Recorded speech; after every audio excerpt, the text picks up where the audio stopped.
Hello and welcome to the Untranslatable Podcast. We are here recording episode 23, Death Across Cultures. So we're going to be digging deep today, maybe getting a little dark on this episode, discussing how different cultures deal with and also celebrate death. And I am here with my amazing co-host, my good buddy Jared. What's going on, Jared? Hello. Yeah, it'll get deep. It'll get a little deep. But that's okay. You know, we can get deep. For sure. First off, by the way, I just wanted to thank Jeff for being on the 2 episodes with us. He was fun. I had a lot of fun with Jeff. Me too. And hopefully we have more guests coming for you guys in the future. That's the plan. We're trying to figure it out. We're going to make it happen. So thank you, Jeff. And if you want to see pictures from the On the Road Again episode, go to our Instagram, which is Untranslatable Podcast, or you can tweet us at Untranslatable1. I usually tweet out things like the song of the pod. By the way, the Czech song of the pod that we had a couple weeks ago, I don't think it was Czech. I believe it might have been even from Singapore. And then the YouTube video that you sent me, which I was gonna tweet out, it freaking disappeared. Really? The song, that YouTube link doesn't exist anymore, and I could not find a non-live version of the song. So that one Interesting. Okay. did not get tweeted out. But in general, I will tweet out all of the songs of the pod and sometimes some words and whatever stupid jokes come to my head. Or you can email us at the untranslatablepodcast@gmail.com. Tell us your untranslatables. We love to hear them. Tell us stories of travel. Tell us whatever you want us to talk about. We'll read it. We'll talk about it. Oh, absolutely. Yeah. Hey, by the way, did you hear about Nike's new campaign? Oh, dude, I was gonna ask you about that as well. Of course, I did. I think it's great. They're supporting Cap with everything. Also, I love the fact they're supporting Serena Williams. I've been a fan of hers. I'm a tennis player, so I've always been a fan of her. I forgot about dude. that. I mean, she is by far one of the best athletes and female tennis players out there. Yes. I loved the she got that cat suit that she was wearing got banned, which apparently from what I heard was a medical thing. But anyway, the cat suit. You know what's ironic about the cat suit though, man? If you look at pictures of older tennis players from probably the 80s or the 90s, they wore cat suits. They were just white. I was just about to say. And when I say they were white, I mean the clothing was white and the tennis players were white. So yeah, I was about to say. Check your privilege. One major difference. Yeah, for sure. But then she killed it in the tutu, which is amazing. Yeah, that was awesome. But so Nike their campaign is surrounded around Kaepernick mainly, but there's also Serena's included in it. Odell Beckham Jr. from the Giants is included in it. And there is a picture that they tweeted out that says, "Believe in something, even if it means sacrificing everything." And a lot of snowflakes were triggered. And when I say snowflakes this time, I'm not referring to our stereotypical liberal snowflakes. It's funny, man, that so many conservative people throw that term out, and then they get so easily offended by something. People, they love to burn shit. I know, right? Burning their shoes. What else did they burn? Weren't people like throwing their Keurigs, however you say it, the coffee makers? Yes. That was a thing for a while. Yep. What else? There not only were they burning stuff, but there were people literally cutting off the swoosh. Yeah. And what I love about a conservative boycott is it usually requires buying the item first. Right? And then destroying it. I know. And Nike or Keurig's like, we already got your money. At this point, you can do whatever you want to it. Oh, and the memes were just all over the place. There were so many funny ones. Like I saw this one meme of this guy it was just like the guy like the Asian doctor from The Hangover. Oh, yeah, Ken Jeong is his real name. Thank you, yes. So Ken Jeong, there's one where he's like in the back of the classroom, and I think it was the original meme where he's like, "You're gay," or like something like that, right? Oh, yeah, where he's like yelling, "Gay!" Right, that one, thank you, yeah. Yeah. And there was one where he was like yelling, it was like, "You already bought Nike shit, like they don't care," or something. I just thought that was so great. I wondered, it made me think about, though, like how other countries react to similar protests, or if it happens in other countries. Because I know that countries like France and Spain are kind of like notorious for always having some sort of protest going on. Right. And But see, man, I think they're protesting things that actually matter. Like, not like, oh, we're going to support a black athlete that... It's like unions are like trying to make more money for like teachers and stuff like that. Exactly.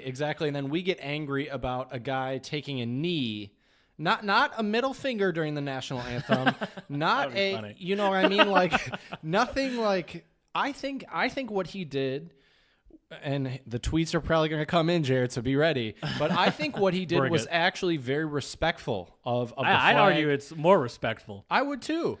I mean, for example, you go to a Catholic church, and when it comes to certain praying sections, you're supposed to kneel down. Right. And it's like that shows an extra sign of respect over. Exactly. But it's not it has nothing to do with what it just has to do with the whole image of some black dude, some rich black guy saying "F you guys."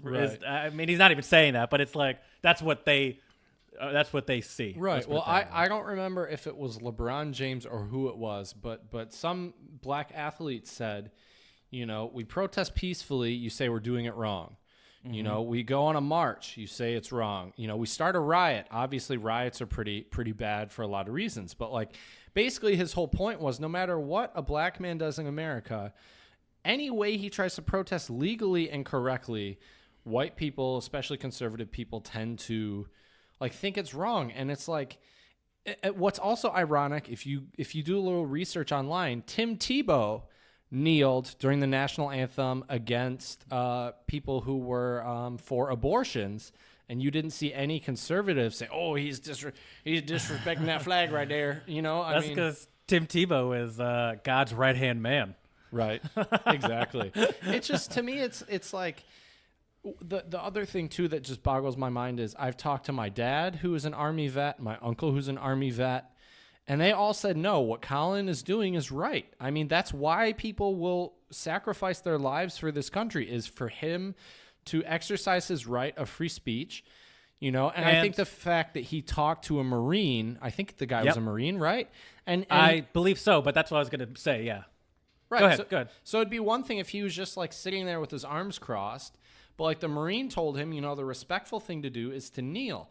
So I think it's really interesting how many people will say, oh, it's disrespecting the flag, and they don't even listen to the argument. You know what I mean? Right. So you're saying that the Marine that you claim to respect, that told them that this would be the respectful way to protest, is also is he? What do you guys think about him? Because what you're talking about is respecting people like him in the flag. But there are thousands of people like him saying that, like, no, this is exactly why we fight. Right. And it's like, so it just shows it's not even ignorance. It's just the willful, it is ignorance, but it's like willful ignorance. Yeah, it's exactly. It's like the when you are given information that is very factual, and I mean, it's very easy to prove nowadays with the internet. And like they're just like, nope, like that's fake news, alternative facts, like that's I just don't understand that. But and the other irony too, though, I'm sorry for interrupting. The other irony too, though, is most people in the military also think what he's doing is right. So I feel like if you're in the military and that's not bothering you, I think it's funny that these so-called patriots are the ones like boycotting Nike. Well, by boycotting, they're like burning their Nike clothes they've already paid for. I know. And to me, it's just so hypocritical. Like you call yourself a patriot, yet did you serve for this country? Like, you know what I mean? Like, yeah. It's like, and it's so funny how you're the patriot, yet you're disregarding the military that you claims to be the most important part of America or whatever. Right. There was a guy that burned his shoes while he was wearing them. Yes. Yeah. And got legitimate 3rd-degree burns on his feet. That's a whole nother level of stupid. What did you think was going to happen there? Right. I saw this hilarious meme that was like Trojan condoms, please do not support Colin Kaepernick because we need to make sure these people are wearing condoms. Yeah, I saw that too. That was just too funny. Oh my gosh, just hilarious. There is so that's no Nike's not gonna miss your pair of Air Monarchs that you buy every 3 years, which is like the old man shoe. Right, the dad shoe, man. That is like the dad shoe, the Air Monarchs. I think my dad owns like 2 or 3 pairs of them. I'm not even joking. But I think this statement is huge because, I mean, Nike realizes that they're quote unquote picking a side. Right. Oh, but for it's sure. like, yeah, we're picking a, once again, quote unquote. I want to make it clear that I'm doing air quotes when I say this, picking a side, because there really shouldn't be a side. But anyway, I mean, there is, but right. I think it's a bold move. I mean, there are a lot of companies and people out there that try so hard to satisfy both sides and satisfy everyone. Like, for example, Nike, Michael Jordan, who actually is part of Nike, kind of. Right. He a while ago had a quote saying, white people buy Nikes too, and I think it's this is not, it is a black and white thing, but it's not really. It shouldn't be, and so I think it shouldn't be. I agree. I think it's really cool. It's only a black and white thing because he's talking about black people being shot, but you know what I mean. Like supporting him should not really be a black and white thing. And I think it's great for Nike to do that. It's rare. It's a big thing for a company to be like, no, this is who we're supporting. And even before the this campaign came out, I love the way that they support Serena. Oh, for it's sure. great. I love it. For sure.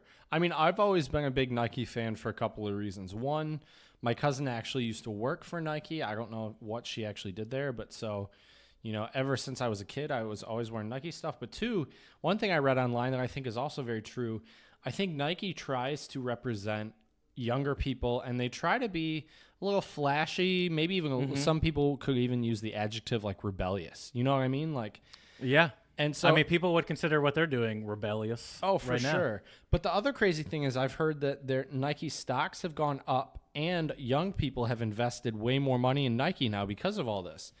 And Yeah, honestly, I man, believe like it. I really hope by the time we're in our I'm going to say 40s because we're not that far from 30 at this point. Dude, I've been thinking about that too, Pat, Yeah, it's since my pretty crazy. birthday. Right? Oh my God. Right. I'm no longer in my mid or How early. was that, by the way? We never really talked about it. It was pretty uneventful. That was the day I went to the museum and I hung out with a friend. But it was right. Okay. It was pretty uneventful. I'm not a big birthday celebrator. Right. I'm not really either. Actually, there's a really, really funny Chris is it Delia? Chris D'Elia. D'Elia, thank you. I should know this because I love his comedy. But Chris D'Elia had this really funny sketch or bit about like when you get to a certain age, like you shouldn't be inviting me to your birthday party. Like it's really funny. It's so true though. Like I definitely thought about that because I'm like, at this point, I'm now on to just celebrating the decade milestones at this point. Same. And actually, what's funny is, so my birthday actually falls on the same day as another teacher here in the Czech Republic that I'm friends with, and he's turning 30. So for him, it's a big deal. So like, we're actually gonna like get a nice place in Prague and like have a good time. Like invite a bunch of other teachers. You could draft off of his birthday. Right, that's basically what I told him. I was like, dude, I'm happy to share the big 3-0 with you. Because I'll be turning 27, which isn't that special. Although if I was a rock star. Yeah, that's be careful. I mean, we're a podcast rock star. Right. You better text me the day after my birthday. Make sure I'm all right, buddy. Oh, my God. That's funny. That's Chad's in the 27 club from Start first the podcast 27 club. Oh, man. I mean, a couple weeks ago, we were talking about how we'll be the first podcast in the Rock and Roll Hall of Fame. That's true. We'll also be the first podcaster in the 27 club. I wish we would have mentioned this later because that would have been a great segue into our main topic today. But speaking of which, though, I wanted to ask you about. We could talk about it tomorrow. We'll not tomorrow. I don't know why I said tomorrow. We're not even talking about it. We can talk about it later. But I do have something I want to. But sounds good, man. We'll bring it up later. Sounds good. I have a couple other things though I want to bring up before we get to our untranslatables. Okay. I'm glad you brought up the Nike thing though because that's a big deal. Big thing that's going on right now. Yeah, my social media has been on fire like that guy's feet. Oh my God, that's great. That's too funny. Oh my gosh. I hope so, but I'm glad it's not your actual feet, Jared. But I also wanted to ask you, have you heard about the big album drop that came out recently? Eminem. Yeah, have you listened to it at all? I have not. See, I respect Eminem's music, but I don't consider myself a big Eminem fan. Okay. And so, like, I used to like his old stuff. Like, I listened to, the stuff that came out when we were in middle school and stuff like Right, that. same here. Which, in hindsight, we should not have been listening to that shit in middle school. No, what are my parents need to have a visit by Child Protective Services. Right.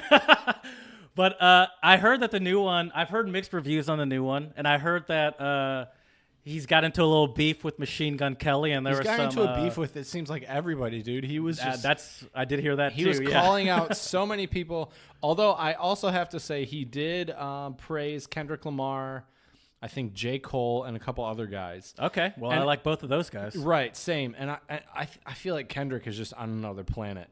For sure. I think J. Cole favorites. is, too, to be honest with you. Oh, definitely. Kendrick's. Both of those two are two of my favorites. too. What's ironic though about the whole Machine Gun Kelly beef is like, I feel like they're not even Eminem and Machine Gun Kelly are not even close on level playing fields. Like no. One of the things Machine Gun Kelly, because I actually listened to his Rap Devil track, which obviously was like a kind of play on Rap God, right? Right. Because M's the Rap God, he's Rap Devil, I guess. But the thing is, like, he argues that Eminem hasn't put out like significant music in the last decade.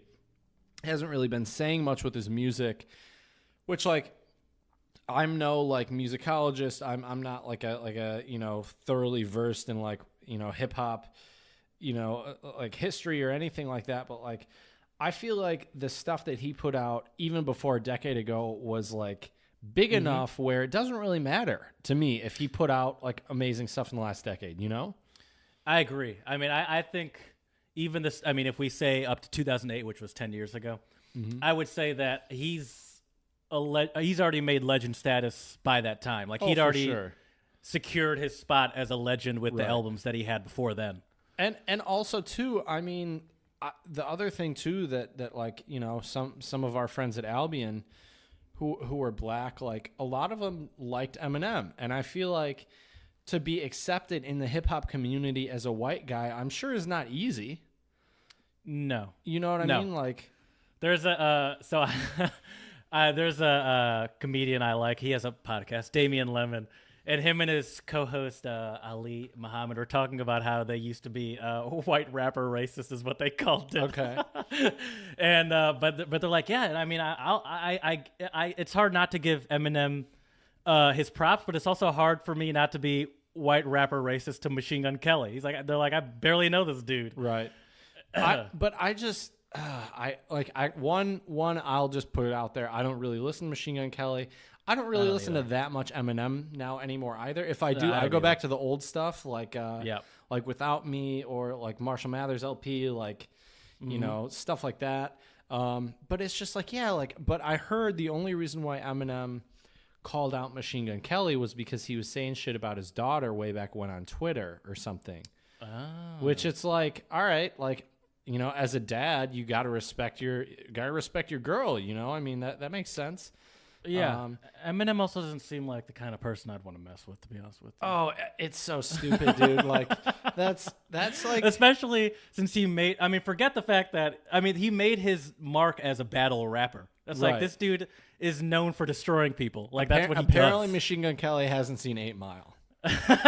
You're right. Apparently not. But yeah, it's just to me, I just don't get, because he doesn't give any fucks. Eminem, like he will destroy you on the mic. Like, speaking of giving no fucks, he used another no F word in his Eminem in his album. Oh yeah, which is also interesting because a bunch of people were calling him homophobic and everything like that, and then once again, Elton John defended Eminem like they're good friends. Really? Yeah. Seems like an interesting hangout. It for sure, without a doubt. But it's interesting because I think culturally, and we'll have to do. We've already talked about this. We'll have to do an episode on how words change through time, because I think that other F word, and the F word Jared's referring to as faggot, has definitely changed a lot over time. I feel like in the early 2000s, people were just throwing that word around all the time, and I feel like nowadays, like people are like, you really shouldn't say that. You know what I mean? Yeah, but I'd argue that even when people were throwing it around, they probably shouldn't have said it. Well, no, I agree with you. I agree with you 100%. But I think, But it is interesting to see that progression. Oh, absolutely. Yeah, and he was using that word a lot on the album because I've been listening to some of it. Oh, was he? I thought it was just once. A lot. I thought it was a lot, but I could be wrong. But yeah, and then he makes fun of Tyler the Creator, I think, for also being gay, which I also did not know Tyler the Creator was gay. I think he claimed to be bi or something. Okay, like that. fair enough. I mean, I don't really listen to a lot of his stuff either. I'm not sure.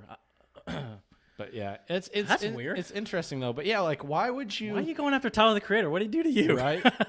I think he might. Usually, I think they say something to Eminem. I feel like he's not going to come after you for no reason. You know what I mean? All right, that's fair. Didn't he basically like destroy Ja Rule's career? Did he? Tell how. I read somewhere. It might have been. Hold up. We'll consult our all-knowing good friend Google here. Did Eminem? That's hilarious. Ruin Ja Rules. I thought it was Ja Rule, but I could be wrong.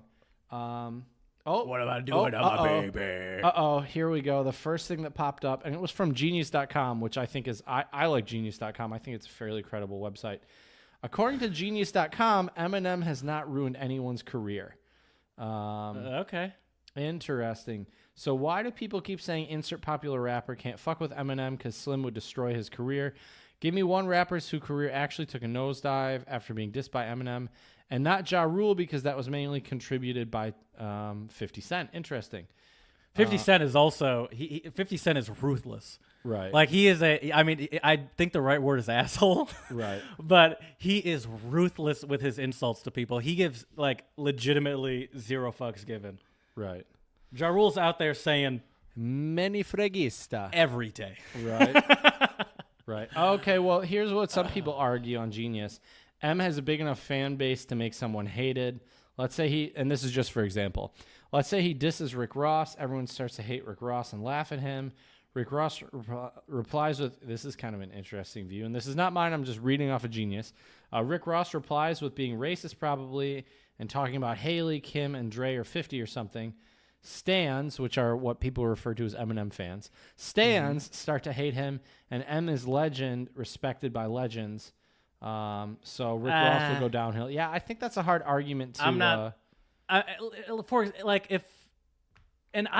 I mean, how impressionable are these people? Because if I were to hear, for example, if I were a big fan of both Rick Ross and Eminem insulted Rick Ross somehow, saying he's a terrible rapper or whatever he says. That is really going to have if I already like the guy, that's going to have no effect on whether I listen to his music or not, because it's like I already like it. Right. And so just because someone I also like is now shitting on him, like I don't like that per se, but that's not going to stop me from listening to either of you guys if you guys are both bringing that fire. Right, exactly. I think, yeah, I think that's definitely a part of it too. Like if you still bring out good music, I think you could even maybe have beef with Eminem and still come out all right. If you're still coming up with good music, you know? Good music is first and foremost. Oh, for sure. For example, Drake got destroyed in a beef. And a couple weeks later, people are dancing outside of their car doors. Right? Did you see? I saw a couple videos of people legit getting hit by oncoming traffic. I saw that too.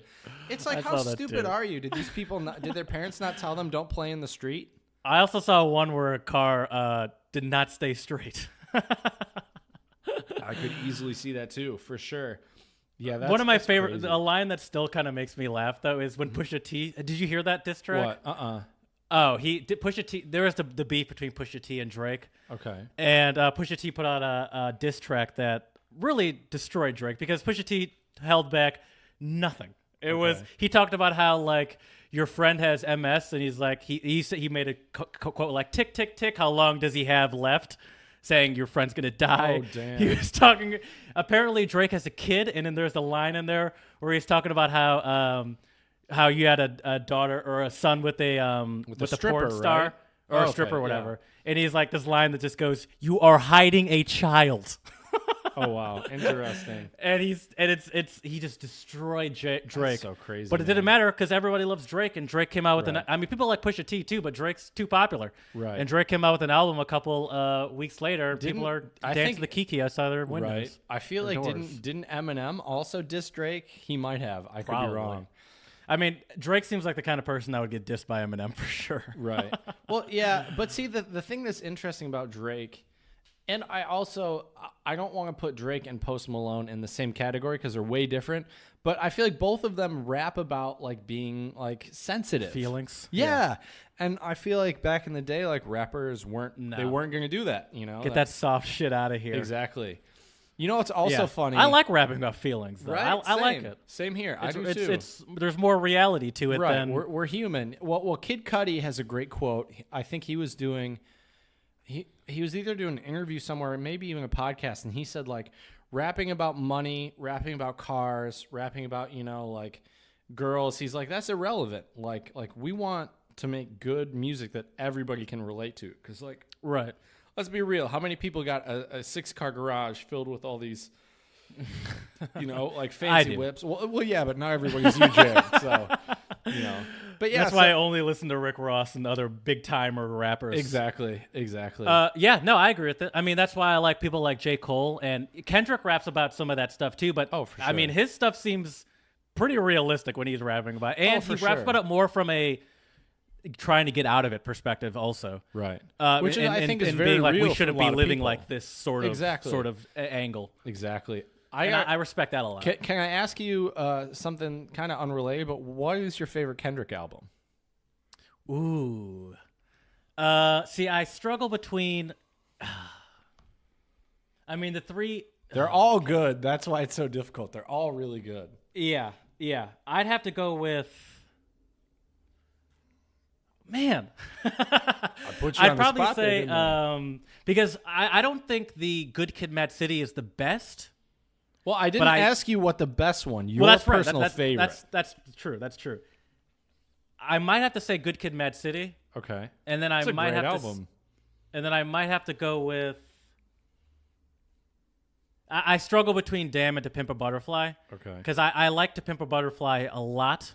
Mm-hmm. But Damn kind of seems like a continuation of it more than anything to me. Okay, yeah, I could see that. Because it starts with him, like the album starts with him like it starts with him having like those or like the news article, the news segments talking about how, like quoting his lyrics from the previous album and saying how like and kind of growing off that. I feel like. Okay. So maybe I'd go to Good Kid, Mad City. Okay. Damn, To Pimp a Butterfly. Okay. All right. You got any guesses what my favorite Kendrick album is? And by the way, I listen to all three of them equally. Like that's not to shade any of them because I like them all. They're all fantastic. Absolutely. Damn. Nope. No. Mine's older, man. I love Section 80. Section 8? Okay. Is it Section 8 or Section 80? Section 8, because that's Section 8 housing, isn't it? Okay. There are a couple songs I like off of that album, but oh, it is Section 80. My bad. I thought so because there's a couple of song lyrics where he says Section 80. Yeah, that's probably my favorite one. Like the track list, like High Power is on there. Yeah, I do like Hole Up and ADHD. Those are great songs. Yep. Oh yeah, Hole Up is one of my favorites. Yeah, that whole album, man, is just seems great. a little. That album definitely seems a little more not mixtapey, but it definitely seems a little less. That's true. I guess you're right. I didn't think like about a little that. less developed than some of the. Like once you get to Good Kid, I feel like there's a little bit more production, a little bit more money put into the album. Which I guess is maybe why I'm more drawn to Section 80. That makes sense. That's kind of why I prefer Good Kid, Mad City because I think it's a little. I think it's like I don't think it's maybe technically as good as some of the later ones, but I like what he's talking about a lot. Can I ask you one last thing, and then we can get into our untranslatables? I had other stuff I wanted to share on the top of the show, but I feel like it's not that important. Save it for we got plenty of episodes to talk. For sure. Is it time sensitive? Kind of, not really. Maybe we'll talk about it. We'll see. But I want to ask you, what are your thoughts? I'm sure you saw the video. He pulled up that girl, that white girl, and had her rap along with Good Kid, Mad City, right? Yes. And of course she dropped the N-bomb. Of course she did. Yeah. And what are your thoughts on it? Well, there's nothing to be done about white people saying the N-word during songs. I'll start with that. And for example, there's the hilarious joke in White Chicks where the Wayans brothers are like, come on, there aren't any black people around, so we're allowed to say it. And there's a little part where it's like, yeah, I mean, that's unavoidable. There's nothing you can do about that. But I think it is a ballsy. I mean, first of all, it shows. I mean, people say there's no such thing as white privilege. There's a dude rapping about growing up in the hood, Right. and he just drop an N-bomb right in front of him and his homies on stage. Right. There's a little bit of ballsiness in that in itself. But also, I think that even though, people are gonna say it, I think it's pretty stupid to say it on stage. Would you say it on? I mean, I even though you're singing a song, it just seems like a dumb. For sure. And ideally, it shouldn't be that, especially where it is in that song. It should not be that hard to just not say it because it's like the end of a line where it's like it's an emphasis word. Right. You don't even really need the word. Exactly. So it's so easy to not say it. Mm-hmm. And I think when you're on stage, and if that's someone that you truly respect and he's one of your favorite rappers, you should understand that black people don't enjoy hearing white people say that. Right. Oh, for so, sure. yeah, he can see and hear that people in the audience are saying it. But I think even he's not gonna like stop his show. Just like, a common courtesy is don't say the N-word in front of black people. Just in general, wherever you are. Right. I'm not trying to defend this girl, but I think she looked a little good. She looked a little tipsy though, which I'm not sure saying that makes it right. No, I'm sure she But was. I feel like definitely like when you're drunk or tipsy, like your filter is not on completely full on. You know what I mean? Yeah. Like Right. I'm not giving her any. I'm not trying to give her any excuses, but like I don't know. But I also wonder too. Like I think if I were to be called up on stage, like I wouldn't have said it. But it's also hard to say when you have thousands of people looking at you. Yeah. And yeah, you hear I mean, the song, and you know what I mean, like. Yeah. And having a microphone in front of your face is a powerful thing. I mean, look at us. us. As a podcaster, right? But it is a powerful thing to have the microphone in front of your mouth, and you know. Right. So I'm not mad at it really, but it's more just like, come on, could you not just? I mean, it's not like you're in the middle of this super long, complicated lyric, and you're like, oops, I slipped it out. It's like, no, this is an emphasis at the end of a line that really, it's very easy to just not add. Exactly. I honestly, man, this may sound really corny, but I even try not to say it like if I'm like driving in my car and I'm by myself. Like I'm okay with that. Well, good. To me, it feels I am okay weird, with that. You know? And also, like, you don't want to get into that. Like, even if it's a song you like, you don't want to get into that habit. It's like, I sing this around myself all the time, and I'll say it. But what if I accidentally drop it in front of someone that's not cool with it, like the singer of the song? I get super uncomfortable when I hear white people say it, and I'm a white guy. You know, I get super uncomfortable. Yeah, I don't get uncomfortable. I'm more just like, wow, that's a ballsy move there, Chief. Right. I saw this prank on YouTube with this guy who he would walk up to black people and go, a nickel. And he was saying like a nickel, like a 5, cent. Stupid. It is. And he legit almost got popped in the face a couple of times. And I'm like, well, what did you expect? Like, yeah, I mean, you're kind of asking for it. And there was this other, like, these were all like YouTube prank channels. There was this other guy who would walk by and he'd be like, what's up, my neighbor? And ooh, that did not.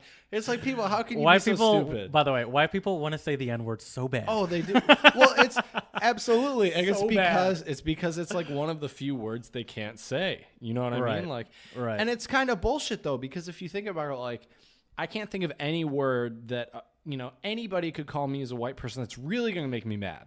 You know what I mean? Like, if you call me a cracker or you call me a honky, I'm probably going to laugh. It's not, you know what I mean? Like, because it doesn't have the same historical significance. Black people haven't actually used that seriously since like the 70s. Right. Exactly. So yeah, it's just crazy. All right. Well, I got a couple other things I want to talk about on the top of the show, and then let's get into our untranslatables. Bring it. So I saw this online today. Thankfully, I'm not getting my news from a meme. So I've been trying to do more credible. I forgot about that. Right? I've been trying to use more credible sources for our podcast, Jared. So I didn't find a meme, but he got this from one. Now this comes from one of those magazines that you get in the front of a grocery store. Turns out Jennifer Aniston's gaining weight. Exactly. National Enquirer. I wonder. I'll have to see. I bet you they have like something in the Czech Republic similar to the National Enquirer. Oh yeah. I mean, like in that. Germany has like Bild. Right. Is that? Sure. I don't know if that's trash, but they have boobies on like the front page of it. Yeah, Bild is. I wouldn't say it's like high quality news, like super. But it's not like incredible the journalism. dregs. Right. Right. Anyway, but, what were you but about to say? anyways, apparently there was Trump had a rally in Billings, Montana, and you can watch this video online, which is just hilarious. And there's this guy standing like almost right behind him. It'd be like right to the left behind of him. He's this guy wearing a plaid shirt, and his facial expressions are hilarious. And it got to the point where somebody noticed. They kicked him out of the rally and replaced him with one of Trump's staffers standing behind him. Isn't that crazy? Was it on purpose, or was he just like a web has weird faces? I think he was just reacting to what Trump was saying. Like, was he into it?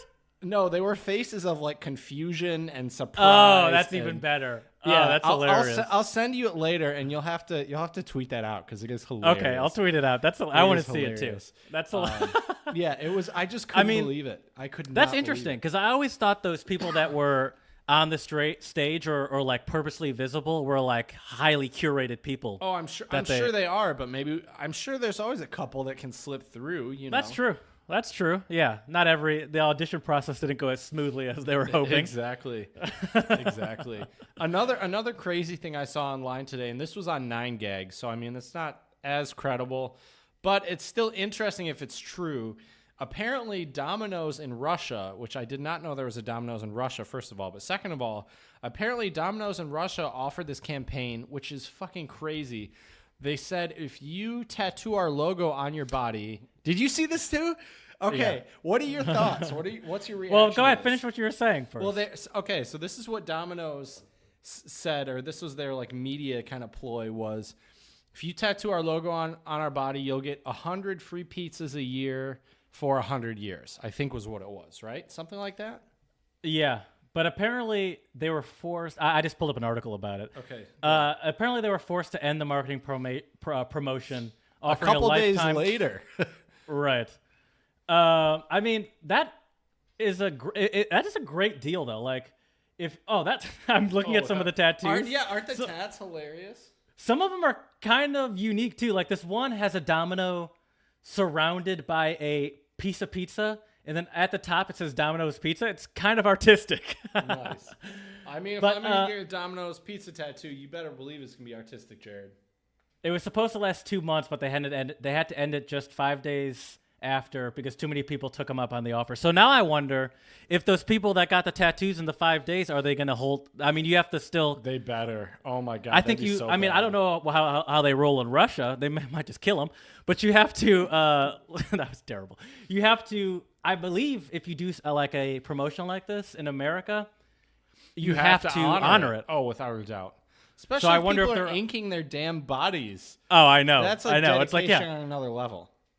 And the thing is, like, if you're someone like Wiz Khalifa, granted he doesn't need free Domino's for a lifetime, but like if you're someone like that who's just covered in tattoos, what's a Domino's logo really? Just throw it like just mix it in with your entire sleeve on your arm. You wouldn't even notice. Exactly. It's like, what's that Domino's? Oh, you want to know what that Domino's is? Call up Domino's right now, and I'll show you what that Domino's tattoo can do. Or how about we just go in there and get that free pizza? Right? Oh my God, that's great. All right, the last thing I wanted to bring up at the top of our show. Jesus Christ, Chad. I know. I told you I have a lot. Oh my God, this is great. Well, fuck it. I already said I was going to bring it up, so I'm going to bring it up. Bring it up. We don't have anywhere to be. Did you hear about the couple that stole $400,000 from a homeless man? So yes. Yeah. So I think I didn't get the full story, but I know what you're talking about. I think this was actually in Philly, man. It was, yes. Yeah. So this woman. It was me. It was you, Jared. Actually, he's a homeless guy. You're like, hey, where's that chandelier doing behind you? Right. I just thought I'd do some redecorating. But I guess here's the story, Jared. So this is what I read. So this woman was stuck on the interstate, I guess, in a bad part of Philly, and this homeless guy offered his last like $20 so she could get gas and get home, right? And so this woman shout out to him, right. And you know what? Let me find this because I want to share this guy's name because this guy, his name is his name is Johnny Bobbitt, I believe. Johnny Bobbitt is the name of the homeless man. So shout out to you, Johnny, for being a stand-up citizen. You're giving somebody literally your last $20 you have to get this woman home. Shout out to you. But yeah, so this girlfriend and boyfriend started a GoFundMe account for him with like, I think their goal was like $10,000. And then it went viral, of course. And then apparently the GoFundMe account had $400,000. And apparently they stole it or were using it for their own stuff. And when I read this article, man, it didn't surprise me because I think people, especially if you see that kind of sum of money, like you probably start thinking some pretty greedy things. You know what I mean? Like we're greedy. You know, listen to our song of the pod a couple episodes ago, Wunsch dir was, and it talks about how we're greedy and that's like going to be our downfall. But I just cannot imagine the audacity to take $400,000 from a homeless guy. Like, I feel like I remember. See, I haven't read anything on this in a couple days, but I feel like I remember her saying that she was like holding it for him until something happened, like until he cleaned. I don't know what it was. I read that too, but then like apparently the cops raided their house and like they're going like the Johnny Bobbitt I guess hired an attorney. And, is what she's doing against the law because she claimed it was for him? I'm not sure. Believe it or not, Jared, I'm not a GoFundMe lawyer. I know it's hard to believe, but yeah. So I just thought that was really crazy. So yeah, I mean, you're right though. Like once money is introduced, it's hard to it's hard. Right. And you know, I'm not kind of like you with that girl that said the N-word. I'm not sympathizing with them in the slightest. But you know, they're probably not. I mean, I'm sure, obviously they're not homeless, but they're probably not rich by any means at all. Right. And you see that sum of money, which is insane to 99% of humans on Earth, and it's like you start thinking about all the things you could do. Oh, for sure. And it's like, what is this homeless guy gonna do? You know, you start making up a bunch of excuses for why you deserve it more. Right. And you realize people are garbage. Oh yeah, for sure. And I'll say this: Caitlin McClure and Mark D'Amico, you guys are garbage. There you go. There you go. Anyways, that was all I had for our top of the show talk. So I think that's it. Really? Yeah. Just 45 minutes worth? That's it. That's it. So to all of our fans, if you want to go straight to the Untranslatables, it will be about minute 46 or so. Oh man. Well, Jared, do you know what time it is by chance? I'm hearing something in the background. According to my clock, it's that's the cuckoo of the untranslatable owl. So yeah, I'll start us off. Yeah, hit me with one. I guess I should apologize just to begin with. Some of mine have at least I have 4. 3 of them are kind of rude. Okay. We'll start with one is Spanish, but specifically Cuban. Okay. And it is no le cabe un alpiste en el culo. You know what the last word is? Yep, I do. I do. I don't know what any of the other words are though. Well, you know what the first one is. Hold on. Yeah. No le cabe un alpiste en el culo.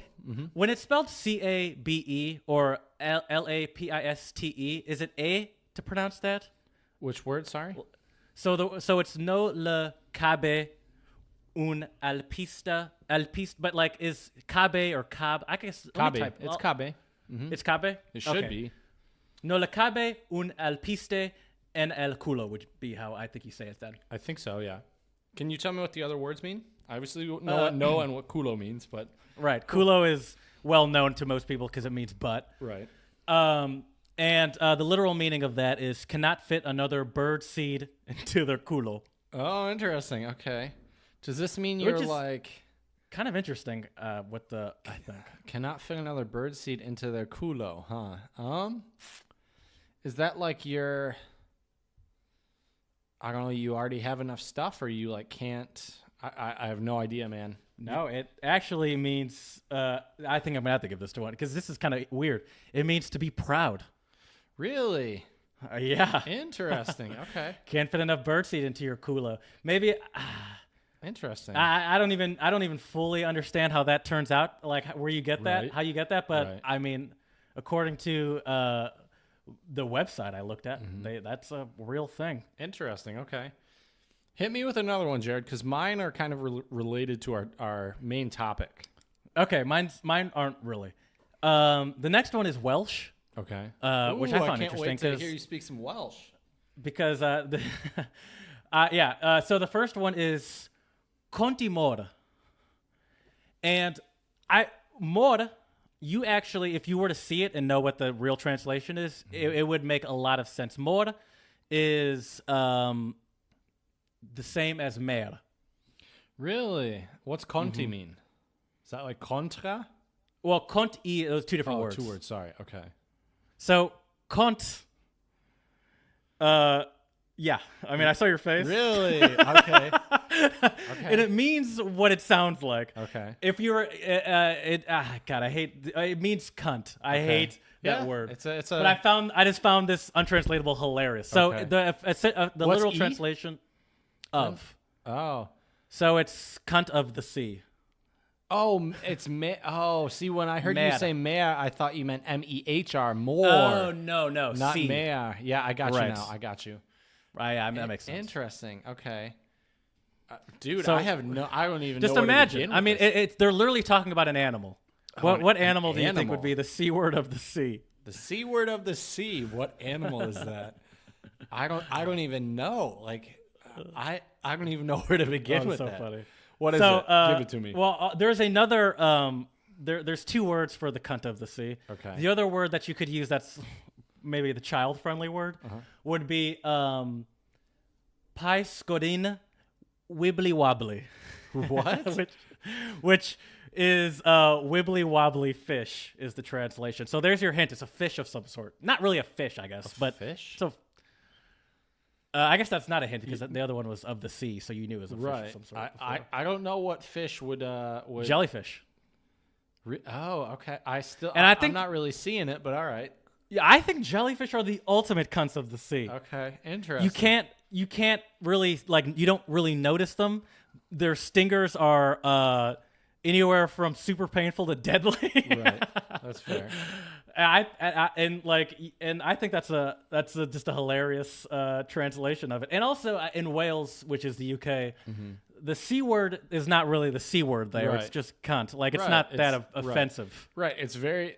And I think that there you go, Buggy. Another episode idea. I think we should do words that are offensive in one part of the world and not, because there's definitely certain words that and it's funny because I feel like Australians, Brits, Welsh people, Irish people, Scottish people, they throw the C word around like it's nothing. I think one of the reasons why, and I could be wrong about this, believe it or not, I'm not a linguist that has studied the C word extensively. That would have been an interesting graduate thesis, right? But I just feel like it has a softer sound in their language. I feel like in American English, it sounds harsh to the ear. Like I hear it, and I'm kind of like, ooh, like, did you really just say that? You know what I mean? Like, yeah, it does. As I mentioned on a previous episode, glottal attacks. It definitely sounds like a glottal attack of a word, right? Or it's like very aggressive. But yeah, it does, like, when you hear it as an American, you can't help but like blush or like flinch a little, right? Like, but if you hear a British person say it or an Aussie the normal say part it, of the sentence, it doesn't bother my ear as much. But stop you fucking cunts. Exactly. It's just completely different. It's a whole. It's like, different... oh wow, all right, you did this a little unnecessarily aggressive. Thank you. Exactly. Interesting. So that just means a jellyfish? That's all that untranslatable means? Yep. Interesting. Okay. A wibbly wobbly fish or a cunt of the sea. Interesting. Okay. You got any others for me? Sure. This one is also Welsh. Fartarech moon potjam. Sounded Dutch when I said it. Right. And the first word, farta, is exactly what you think. Okay. Nice. Fart. Nice. Once again, this is why I don't know how I found like just all these. To be fair, my last one is not gross, but this one was Fair also enough. gross. So the direct translation is like a fart in a jam jar. What? Like a fart in a jam jar. So it's like interesting. Oh my god! I can't help. Where do you find these, Jared? Oh my god, these are hilarious. Where do you find these? Oh, like a fart in a jam jar. Oh man, I don't even know where to begin with this one either. What? Tell me what it means. It just means useless. Oh, okay. Which I guess a fart in a jam jar is pretty useless. Oh my god! I don't know why I'm laughing so hard at that. Depends how smelly your farts are. I feel like that guess. depends on the usefulness of it, but for sure. I guess. That's you mean hilarious. if you use it as like a smoke bomb or something? Right? Yeah. If that's even Open it up in possible, I don't someone's, even know if that's hide it in possible, someone's yeah. office and open it. Exactly. That's All right, I'll great. give you one more. We'll Okay. we'll do all mine first because I only have one left. Sounds good. The last one is Thai, which also has a very interesting alphabet. Sisor hai kwai fang. Okay, and what do those words mean? To play the violin for the buffalo to listen to. So is that like you're basically like talking but nobody's listening? Exactly what it is. That's a good one. Give you a couple on that one. Although My hand slipped all over the place. right. I was waiting for that elephant sound. That is actually still right there. There we go. It's just there, and I don't have any use for it. But You gotta find some uses for it. What can I say? guess. But that's interesting though, because what's also interesting though is there's actually a lot of videos online of animals reacting to music and like enjoying it. So I'm not saying the phrase is a bad phrase. I think it's a good phrase, but I also think it's interesting that you can find videos online now of like animals listening to music and like they're swaying like to the music. And yeah, I feel like music is such a universal thing. Like not only people enjoy it, like I feel like animals enjoy it. You know what I mean? Like, yeah. I would love to know some of the science behind how even like that music enters an animal's brain. You know what I mean? Right. Usually I see it with like dogs or monkeys or something. It's those seem to be the two common ones. you can see it with elephants though too. You can see it with cows. Okay. Elephants are very smart. That right, makes sense. right. Probably dolphins too. Right. Cows as well though. Like I don't think cows Cows are are- super smart, but they definitely there's this really cute video of this girl. I think she's in Ireland or Scotland, and she's playing the violin. It's either the violin or the flute, and the cows come running from the pasture to listen to her. Interesting. Yeah, it's a cool video. Huh. We might have to post that on our Twitter for all of our Jeez. fans out there. Putting you to It's work, gonna be Jared. it's gonna be a Twitter palooza next Right? week, everyone. For sure. Get ready. All right, Jared. Well, these have been hilarious, but I'm gonna darken the mood for you now. Sorry to rain it on down low. rain on your parade, but here we go. The first one I have for you is this one's German, and it is den Löffel abgeben. Löffel is spoon. Yep. Mm-hmm. Abgeben, give up. Give up or to pass. To pass the spoon. Well, to pass on the spoon. To pass on the spoon. Like you don't Yeah, that's kind accept of what I it. meant. Yeah. That's what I Mhm. meant. Yeah, Yeah, yeah. yeah. So is that like essentially the American way of saying kick the bucket? Yep. Oh. Yeah, hit that ham horn. And, So- and sadly, I'm gonna ring on your parade some more, and a lot of these mean to die. Okay. Sorry to ruin it, but a lot of these mean to die. So let me give To you a pass couple. the spoon. Yeah, I don't know why that is, but yeah, to pass. But I the mean, spoon. it's interesting, but it's no weirder than kick the bucket. You know what I Right. mean? Like, well, what's the correlation between that and dying? Exactly. Yeah, I don't know. All right, I'm gonna give you two other German ones that are also related to dying. This one I think makes a lot of sense. Ins Gras beißen. Okay. In grass, I don't know what bison is. Bison.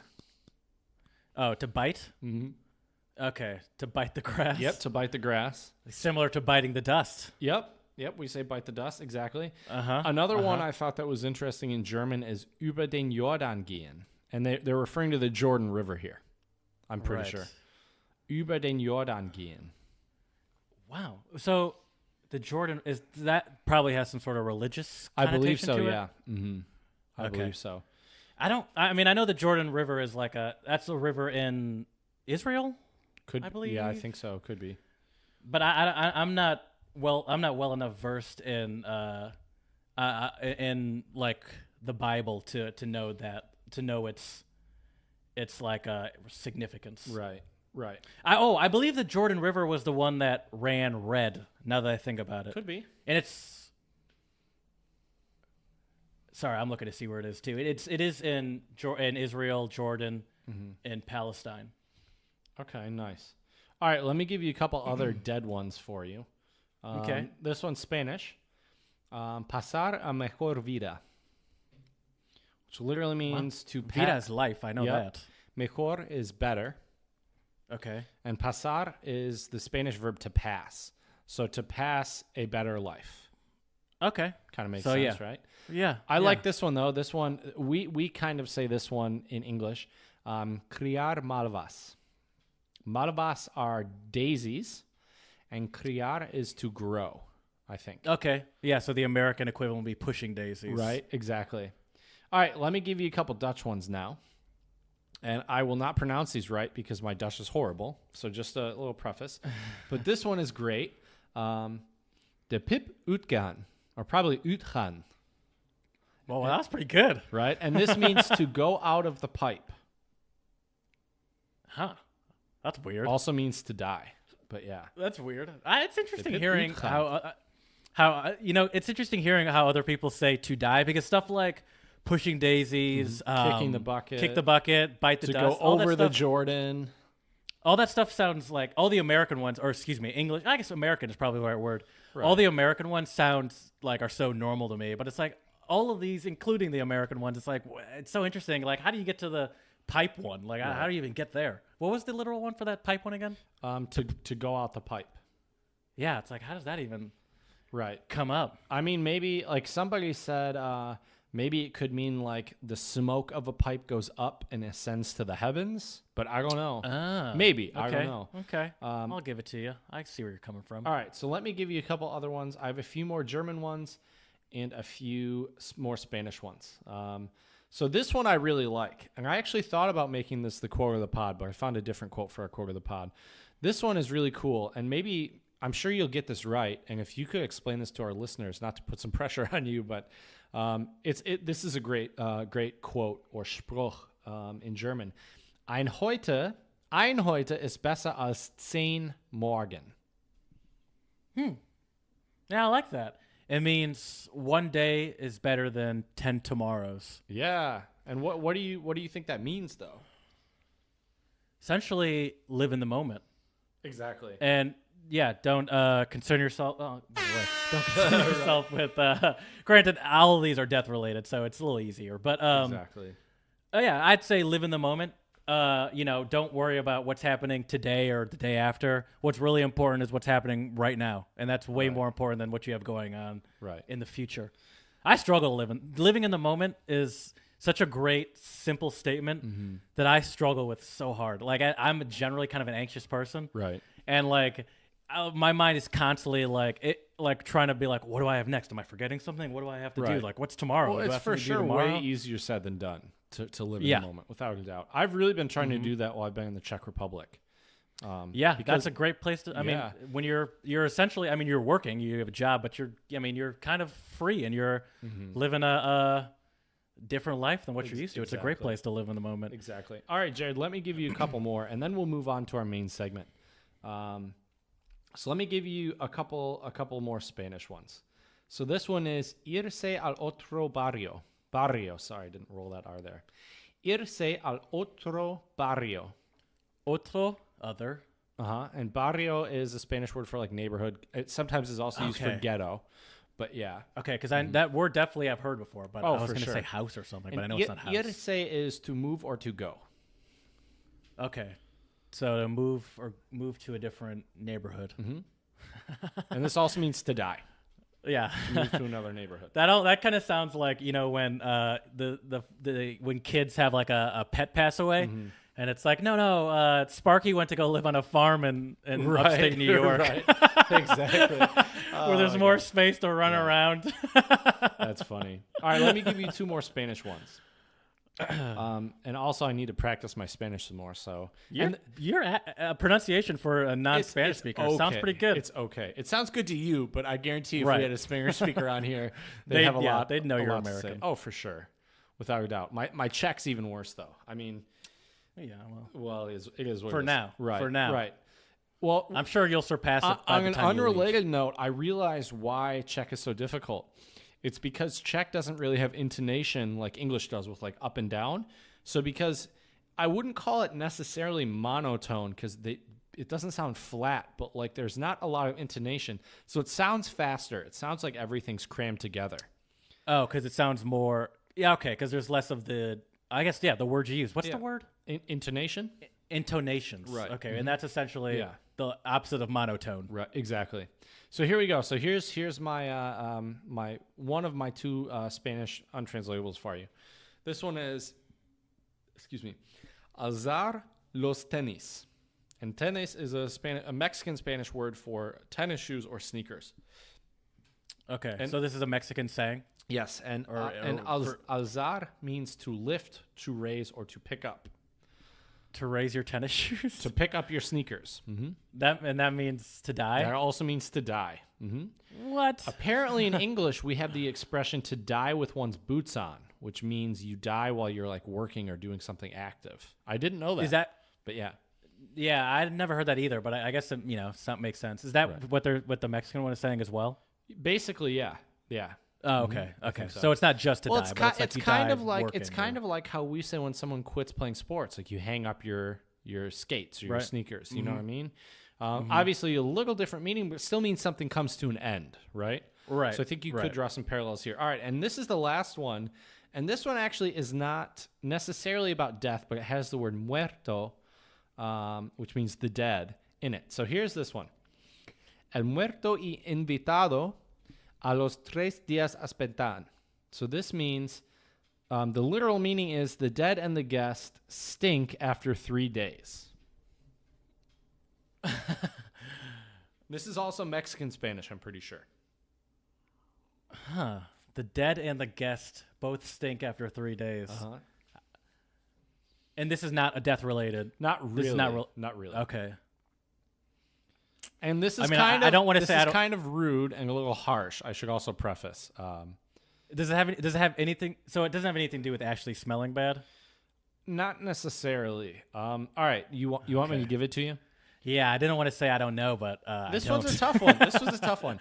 So el muerto y el invitado a los 3 días espantan means the dead and the guests stink after 3 days. This basically means don't overstay your welcome. I like that. Mm-hmm, right? That makes perfect sense. Right? Yeah. Yeah, it does, doesn't it? Yeah, it's like, I like that. Exactly. I don't think that's rude. I think that's a. I guess it could be rude depending on how you use it. Right. But I think that's an important thing for people to like. There's a certain lack of awareness to people sometimes, where it's like, are you like have you ever been at a party, say even at your house or something, where it's like there's one person left that's still trying to hang out and talk, and it's like, don't you realize everyone else is gone and the music has been turned off? Right. And I'm in my pajamas. The party's over, bro. Get out. Exactly. That's true. Well, now you know, Jared. You can just say the dead and guests stink after 3 days. Don't let the door hit your ass on the way out. But yeah. Well, Jared, should we get even darker and move into our topic? Yeah, I just dimmed the lights in my room, so it's appropriately dark. There you go. It's nighttime where you are, so it's perfect. So one thing, I did some research, and the first thing I noticed, which seems obvious, I don't know why this didn't cross my mind, but a lot of this does seem to be based in religion. Oh yeah, absolutely. That makes perfect sense because religion gives people a certain level of comfort about the uncertainty of death, which is to most people terrifying. Right. Oh, absolutely. And so I think a huge part of religion in general is to deal with death and to deal with what happens to you after you die. That seems to be the main point, at least for Christianity. 100%. I agree. What are your thoughts, Jared, on death and life after death, if I may ask? Oh, huh. I hope my grandma doesn't listen to this. Well, Jared, we've already dropped some F-bombs and some C-bombs this evening, so I think she'll probably turn it off before we get to I don't even think my grandma would know what the C word is. Like, if I said that, she's like, I don't even know what that word is. Really? You think so? Maybe. I don't know. I mean, she's like, one of my grandma, I have both of them. One of them is like 86 and the other one's like 90-something. That word's been around longer than 80 years, Jared. I guess. But what do I feel about death? I honestly have kind of been thinking about it a little bit more since my birthday. Not about death, really. Okay. Just but about getting older. the concept of getting older, because I'm now in my quote unquote late 20s, whatever that means. Right. But Right. but I honestly believe that one, it's kind of even a waste to overly concern yourself with what happens after you die, because of, for example, your untranslatable that you just said. Live in the moment. Right. But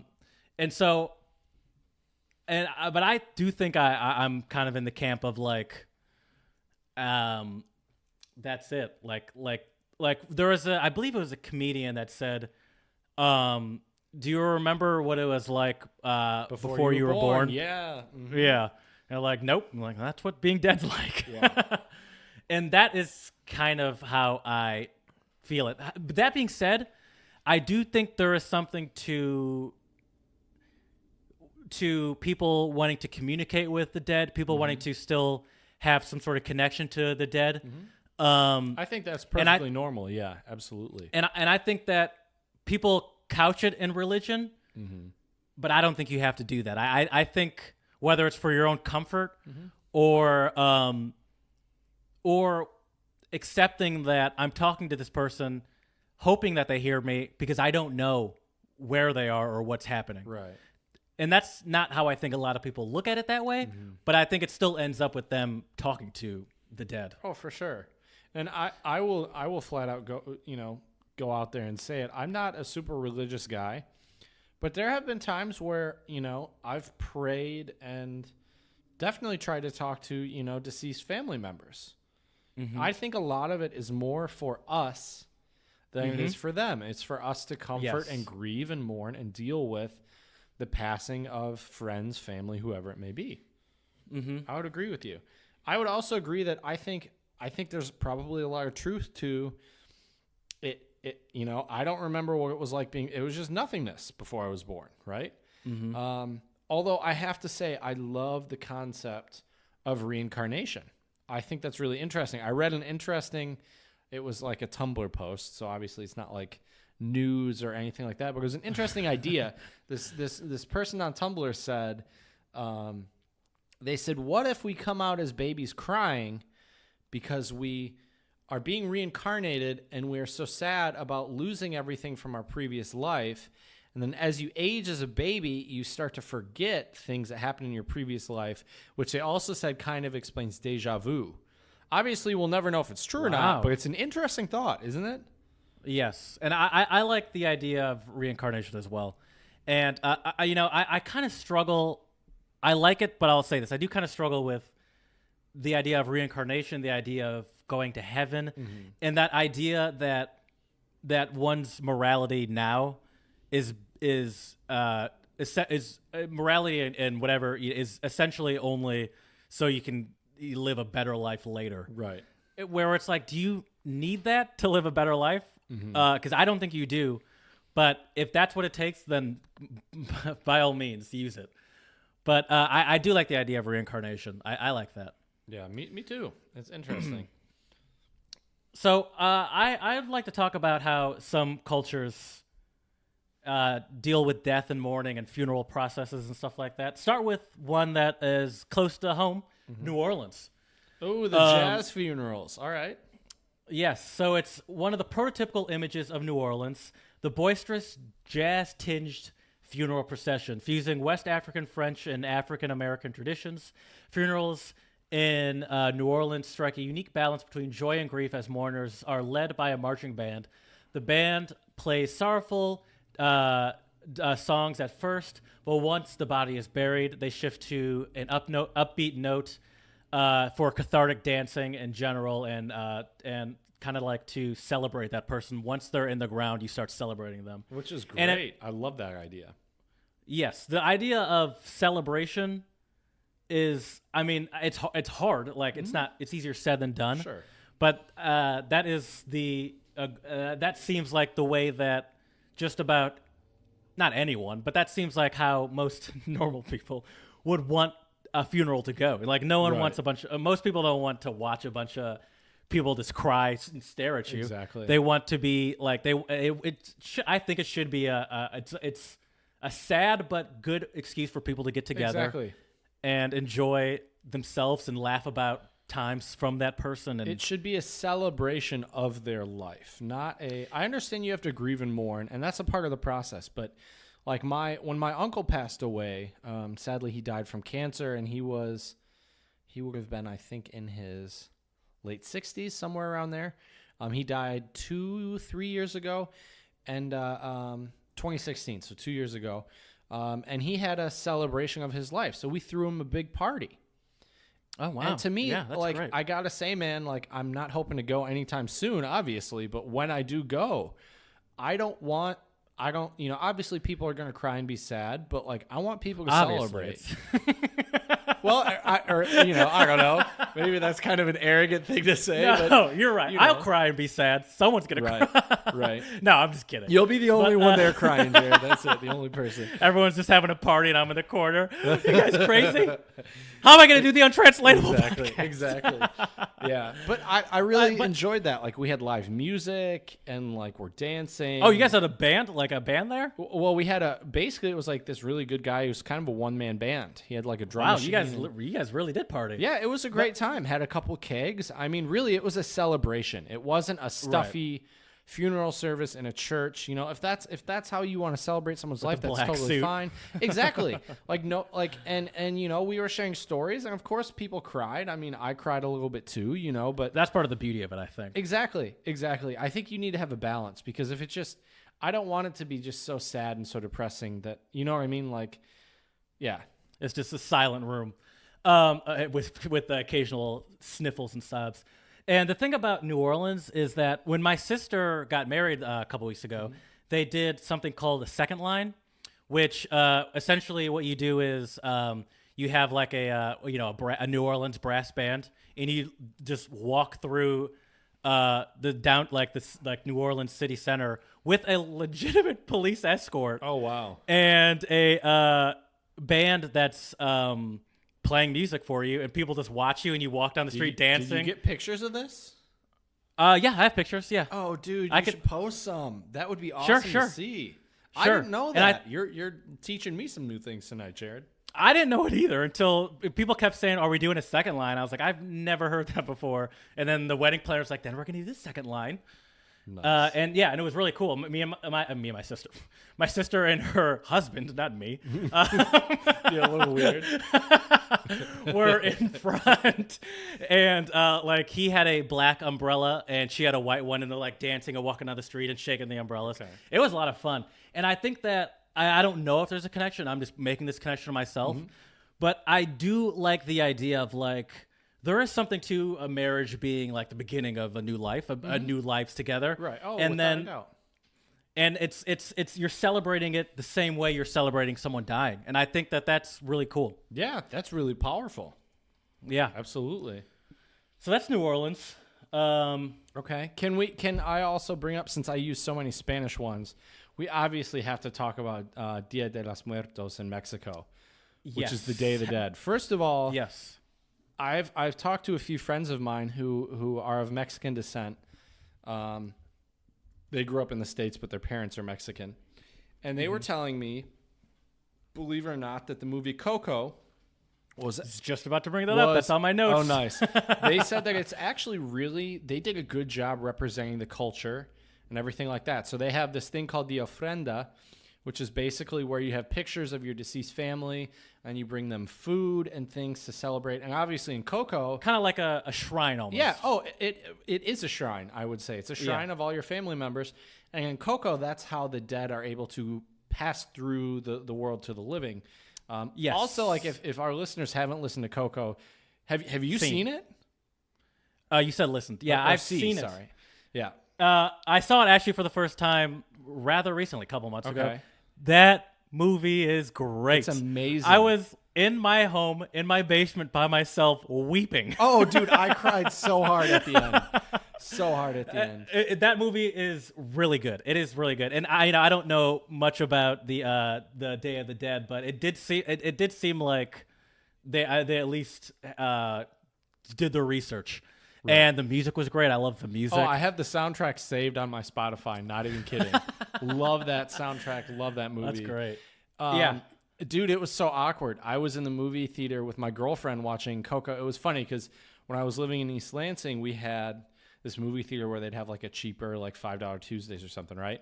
And so like we would go a lot, and one day she'd pick a movie, another day I'd pick. And when Coco came out, I was like, please, like, we have to go see this. Like, as a guitarist, like, I've heard so many cool things about it. Like, so we went to go see it, and we went and we waited, I think, a week after it came out because we figured it'd probably be really crowded if we went the week it came out. It was still a decent amount of people in the theater, but man, I lost it.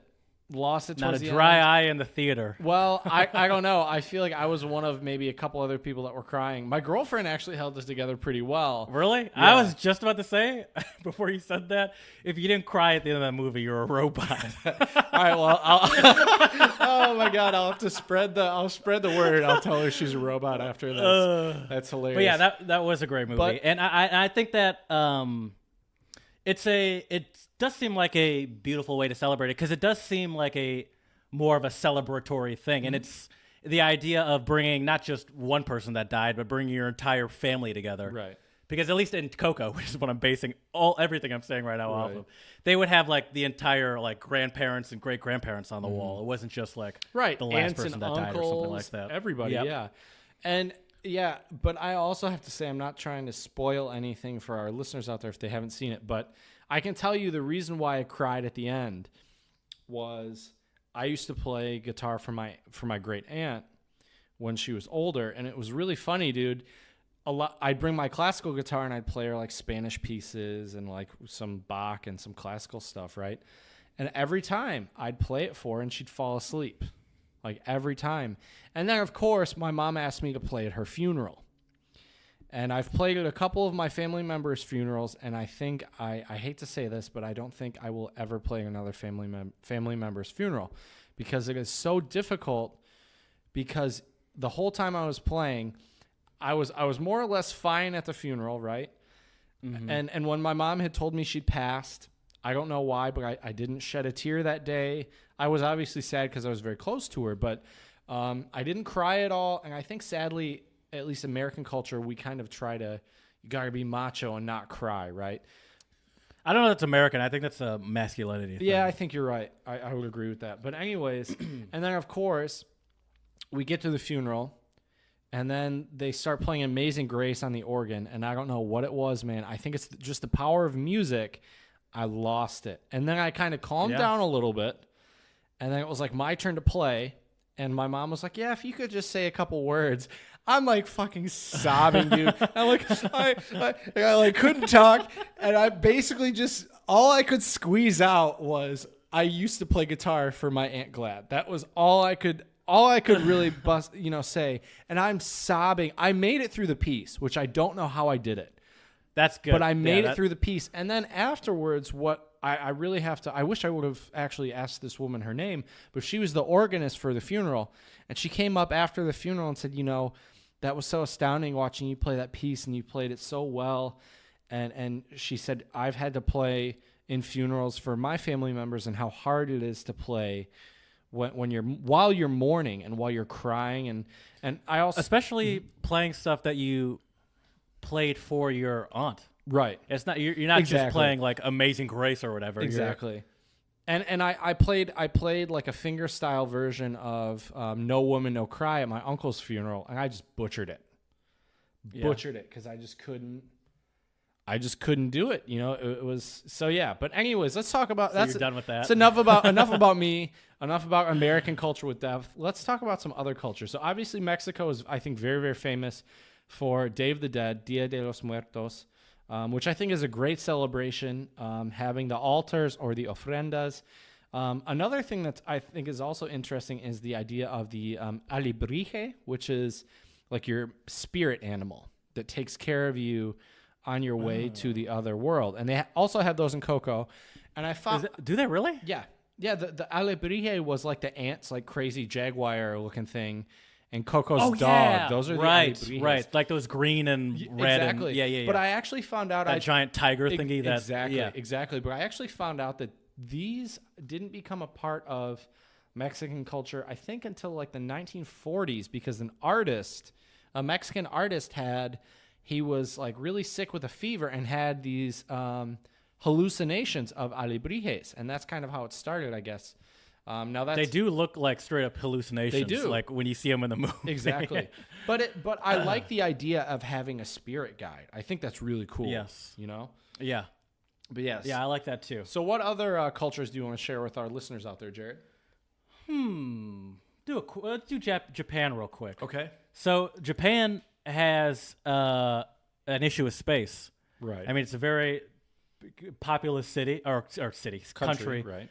And it's also a very tiny country, and so they're known for quote unquote high tech burials. Okay. Let me just read what they have here. Japan is often seen as some sort of high-tech metropolis where everything looks like the future. While this may not be universally true, blah, blah, blah, blah, Japan is running into a burial problem in that it's a small country with a rapidly aging population. It's practical to bury everybody. And so they're actually more of a cremation-based country. Right. So is Korea also. Yep. Same for, I think, a similar reason. Mm-hmm. And that not much about that, but I just thought I think I just wanted to mention cremation more than anything because I like the idea of cremation. I like it because it's dumb talking about practicality and we're talking about dead, but like the idea of a big wooden casket seems so impractical to me. Oh, for sure.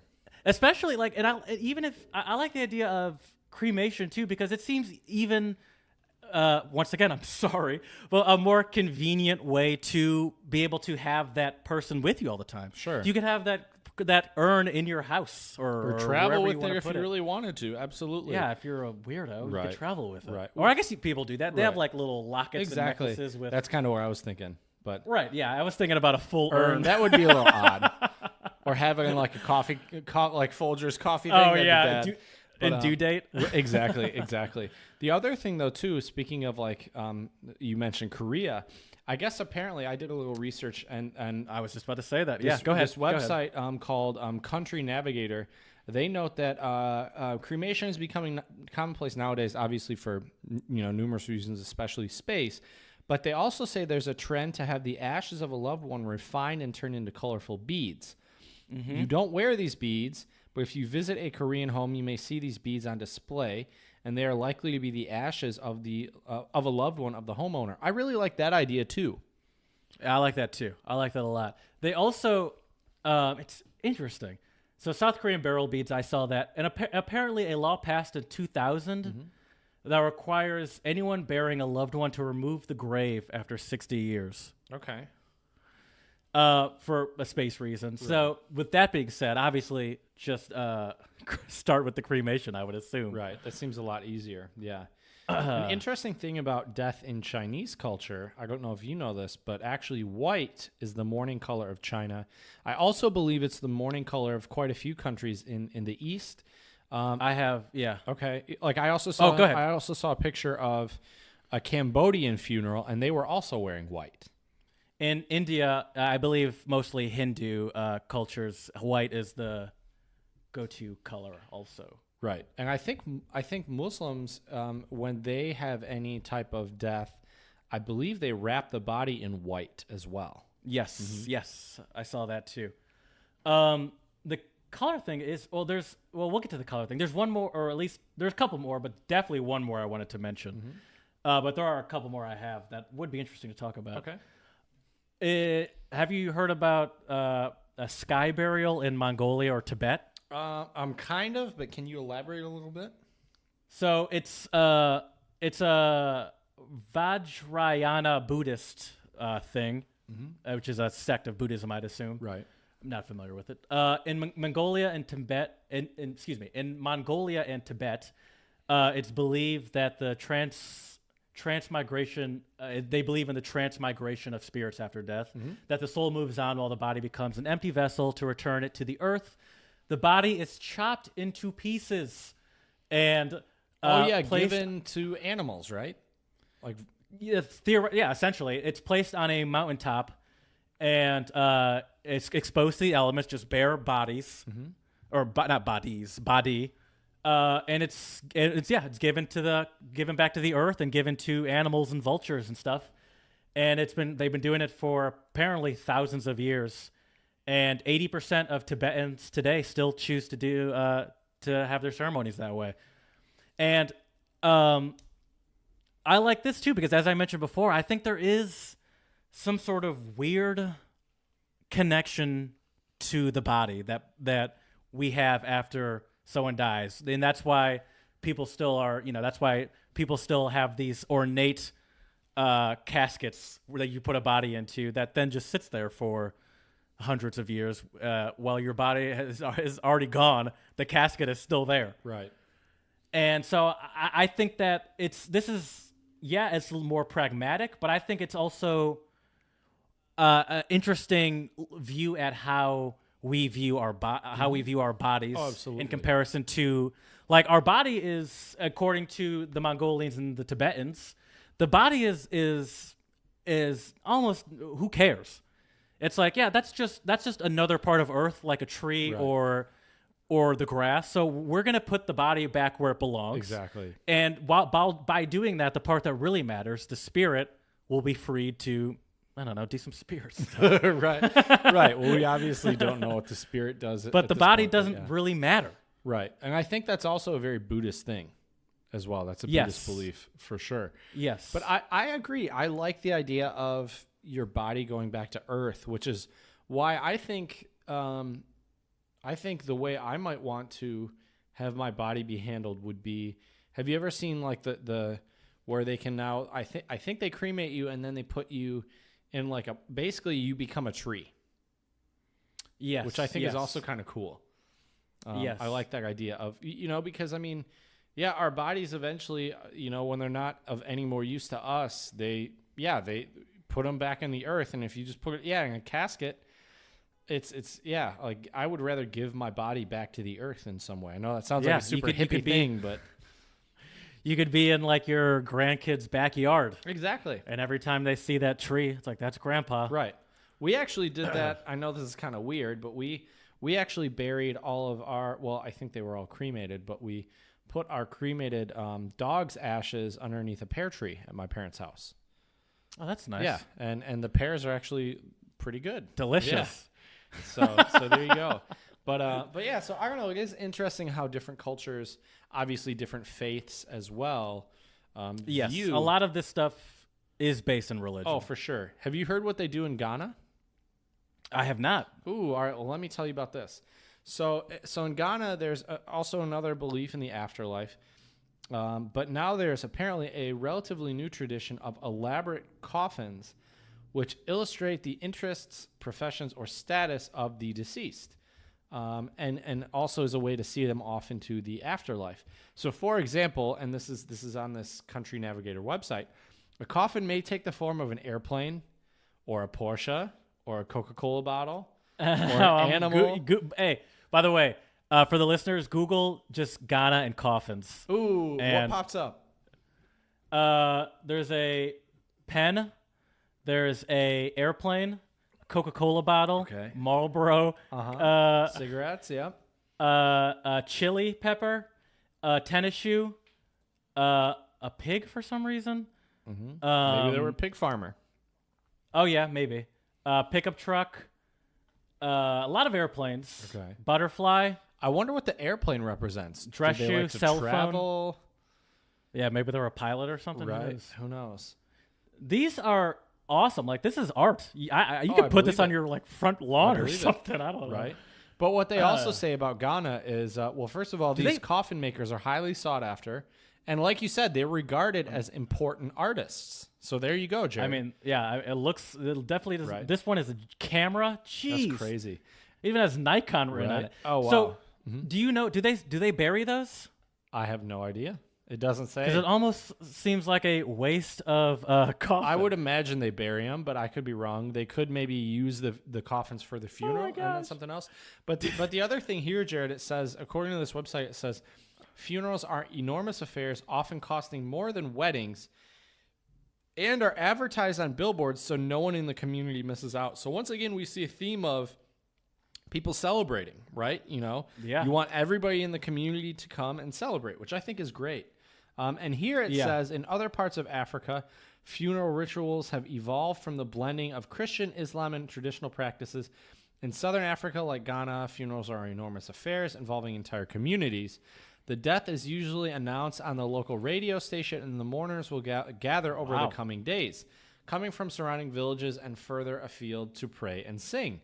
As numbers swell, catering becomes more complex, with animals slaughtered to feed the crowd, which, I mean, I guess it makes sense. If you have a lot of people there, you got to feed them. And if you are an employer in, say, Botswana or Namibia, you need to allow time off for funerals. And if you employ several workers from the same community, you may well lose all of them for days at a time in the event of death. So that's really interesting. And I bet you in some smaller communities, that's probably pretty, not often, but whenever someone dies, that everyone at that place, even your boss, is like, yeah, we got to, I mean, they say that you have to take time off, but I bet you the boss is probably involved in a lot of those things where it's like, yeah, you're asking me to take time off. I'm going to be there too. Right. Now, here's one that I'm going to admit I found a little disturbing. Okay. And this is in the Philippines. And obviously, this is not just the Philippines. I think this is specific groups within the. Oh, it said so many ethnic groups there are many ethnic groups in the Philippines. The Benguet of northwestern Philippines blindfold their dead and place them next to the main entrance of the house. Their Tinguian neighbors, another culture community in the Philippines, dress bodies in their best clothes, sit them on a chair, and place a lit cigarette in their lips. Interesting. Sounds kind of like a fire hazard, but no disrespect to their culture, obviously, but ends with the man. cremation. Right. And then one more, the caviteño, which that's right. The Philippines has a heavy Spanish influence. I was like, that's interesting. It has the eño in there, but that actually makes perfect sense. The caviteño, who live near Manila, bury their dead in a hollowed-out tree trunk. When someone becomes ill, they select the tree where they will eventually be entombed. Meanwhile, the Apeo, who live in the north, bury their dead under the kitchen. Interesting. Okay. Yeah. To each his the own. idea of sitting a body out. I mean, obviously, it's. I don't know how long they do it for. I assume eventually they move it. It's not. They don't just let a body decompose on the front stoop. Right. But I don't like dead bodies. Whenever I've been to a few funerals in my day, and I'm not one to really walk up to the casket. I'm not one to like kiss the dead body on the head. Right. That I can't do it. It creeps me out. So the idea of just sitting a dead body right there kind of creeps me out. Oh, me too, without a doubt. That I really do not enjoy open casket funerals, which I think is that mostly Catholic that does open casket? Who? I don't know if it's Catholic or Christian in general. Okay, it might just be Christian. Because I've been to a few non-Catholic, but other Protestant denominations. Okay. Still had an open casket. Yep. Okay. Yep. And it's a little disturbing. I'm not gonna lie. Yeah, I understand wanting to pay respects, but Yeah, because just it's whatever. I'm trying to see if there's another one I want to mention. So I got two other cultures I can also mention, and I think this. And so first, I'll talk about the Czech Republic because that is currently where I am living. Yeah, and I found this out actually when I was looking up earlier on before I moved here. I was looking up cultural do's and don'ts, right? And one of the first things they tell you, if you ever bring people gifts, and it's not necessarily strange to bring a coworker maybe some flowers, right? Right. But you want to avoid bringing an odd number of flowers. So you don't want to bring someone one flower. Hold on. Yes. So odd numbers are considered unlucky, and generally people are given odd numbers of flowers during funerals. So to all our listeners out there, if you ever come to the Czech Republic and you either want to give a gift or even go on a date with someone, do not give them one flower. Give them at least 2 flowers or 4 flowers because odd numbers are considered unlucky. And also, That's great for some of our OCD people out Right? there that need to have their Exactly. volume set to Exactly. even numbers. and I'm not quite sure why that is a tradition here, but it is. And then another thing here, so this is according to the website FrazierConsultants.com, Cultural Spotlight, Czech Funeral Traditions. They also say that they set the table for an even number of people because, as I said, odd numbers are considered unlucky. Sorry. Also, a traditional death belief is, and this is usually during Christmas time, by the way. They say after Christmas time, this could bring bad luck to your family or death upon your family. You don't leave the table until everyone is finished, because that could bring bad luck or even death to the family. Now, I'm not sure how common or often, how often these are practiced today, but they are traditional. And then here, you should leave the table at the same time. Otherwise, the first person to leave the table might be the first to die the next year, which is also interesting. How does that work? Who gets to leave the table? You all just get up at the same time. Okay. Yeah, Okay. to leave the table. I thought it was like a game of chicken. Right.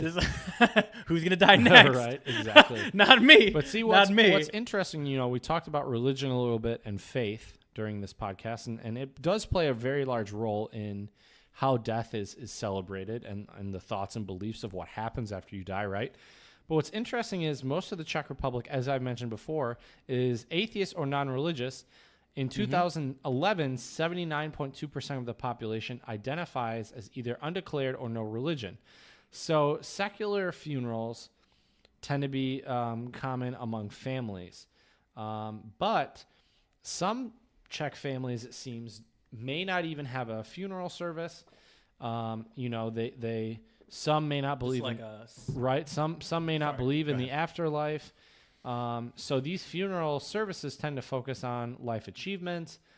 And what I found interesting about this is, and I'll have to ask I should have asked my coworkers about this before we recorded this to see if they could have given me more insight on this. But they said that some families actually will hire a professional speaker to present the eulogy rather than a family member, which I think is really cool, actually. Yeah, I like that. I mean, because I've had to, believe it or not, deliver a few eulogies, and it's tough. It is really hard to get through it, right? But some families don't find the secular funeral to be personal, or they may think it's too expensive, so they may not have one. But the negative part of this leaves the family without a good chance or opportunity to grieve in honor of their loved ones. So I think that's interesting. And then according to the Czech Cremation Association, didn't know that was a thing, but now I do. 78% of those who die in the I'm Czech a member. Republic, I'm aware. Right. Apparently 78% of those who died in the Czech Republic during 2005, so a while ago, but they were cremated. About 1/3 of those cremations had no funeral service. So what do they mean by no funeral service? No service. Or is this like you cremate it, then that's it? Go on with your day? I guess. It's like wow. Yeah. It's like a pet or something. Right. It's just like, all right, he's dead, back to work. Yeah, I don't know, but I'll have to find out some more information about Czech funeral traditions and how they celebrate or don't celebrate death. But the last culture I want to talk about, because this to me was very very clear when I was living there, is death culture in Vienna. So Jared, have you ever heard the term der süße Tod, the sweet death? No. Really? No. Before we started recording, you mentioned that Vienna is known for this. Yes. As some sort of, I haven't heard anything about this. So here, this is a quote from this guy named Wittigo Keller, who's the director of the Vienna Burial Museum. He says, "We Viennese don't experience death as an enemy, but more as our own shadow, a companion whom you grab by the elbow and you go have a drink with." So what does that mean? That means that you don't look at death as your enemy. You look at death as it's just a natural part of life. It's just something you have to accept. I mean, the Viennese, I think, with their sense of humor, I mean, there are definitely jokes about death. Sadly, I don't have any Viennese jokes of the pod about death this episode, but I'm sure you could find them if you looked. But basically, I mean, death is just it to me. It just seems like it's kind of not as big of a deal over there. Like it's not seen as like life and death, but life is like part of death, I guess. I don't know if that's really clear. So no, I understand what you mean. Okay. So does Vienna, I believe, is a pretty secular country, or Austria is a pretty secular country as well, isn't it? They were a part of the Holy Roman Empire, so I would say so. And so yeah, that does make sense that there's it's easier for them not to have that connection to where it's like what's happening to us after we die. But yeah, no, that's great. I mean, that it's I would say it's harder said than done, but if you're kind of raised like that, probably not. It's probably pretty easy to accept that it's a part of life if that's what you've been taught your entire life, rather than taught that we need to have a this long ceremony where everyone's crying and wearing black. Right. And what's interesting too here, Jared. Also very German. That's a very German-Austrian mentality. Exactly. Oh, for sure. Practical. Absolutely. But what's also interesting about Vienna and Austria is they have a couple different types of burial practices. One of them, you bury the dead, obviously, in cemeteries. I feel like that's also pretty common in the United States and a lot of other countries. Also, though, have you been to the Central Cemetery or Zentralfriedhof in Vienna? I believe so. It's amazing. All our listeners out there, if you were ever in Vienna, it's kind of on the outskirts of Vienna. I think it's might be in the 21st district. I could be wrong, but it's pretty far out. If you're going from the central part of downtown, which is the first district, it'll take you easily 20 minutes or more to get there by tram or U-Bahn. But it's worth seeing because, yeah, the cemetery is immaculate. It's well taken care of. And it just shows how the Viennese honor their dead, and they're very proud about it, which I think is really nice. Also, I've been to some cemeteries in Germany, and they're also super clean, very pretty. So I think that's great. Another couple burial practices, though, in Vienna for you, Jared, and for all of our listeners out there. This one practice incorporates the bones of the dead into the foundation of the catacombs, which I'm not sure how frequent that is nowadays.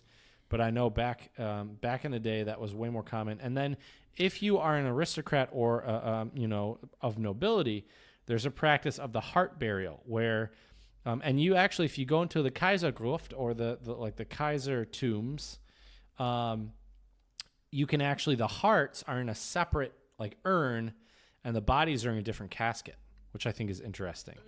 The non-cremated heart, just the heart. The heart, yeah. Is that because that's where they believe the soul is, right? You got me there, but I believe that's what it is. Probably. I believe that's what it is. Probably, yeah. Mm-hmm. Also, fun fact, apparently the Zentralfriedhof or Central Cemetery in Vienna is actually the largest cemetery of all Europe.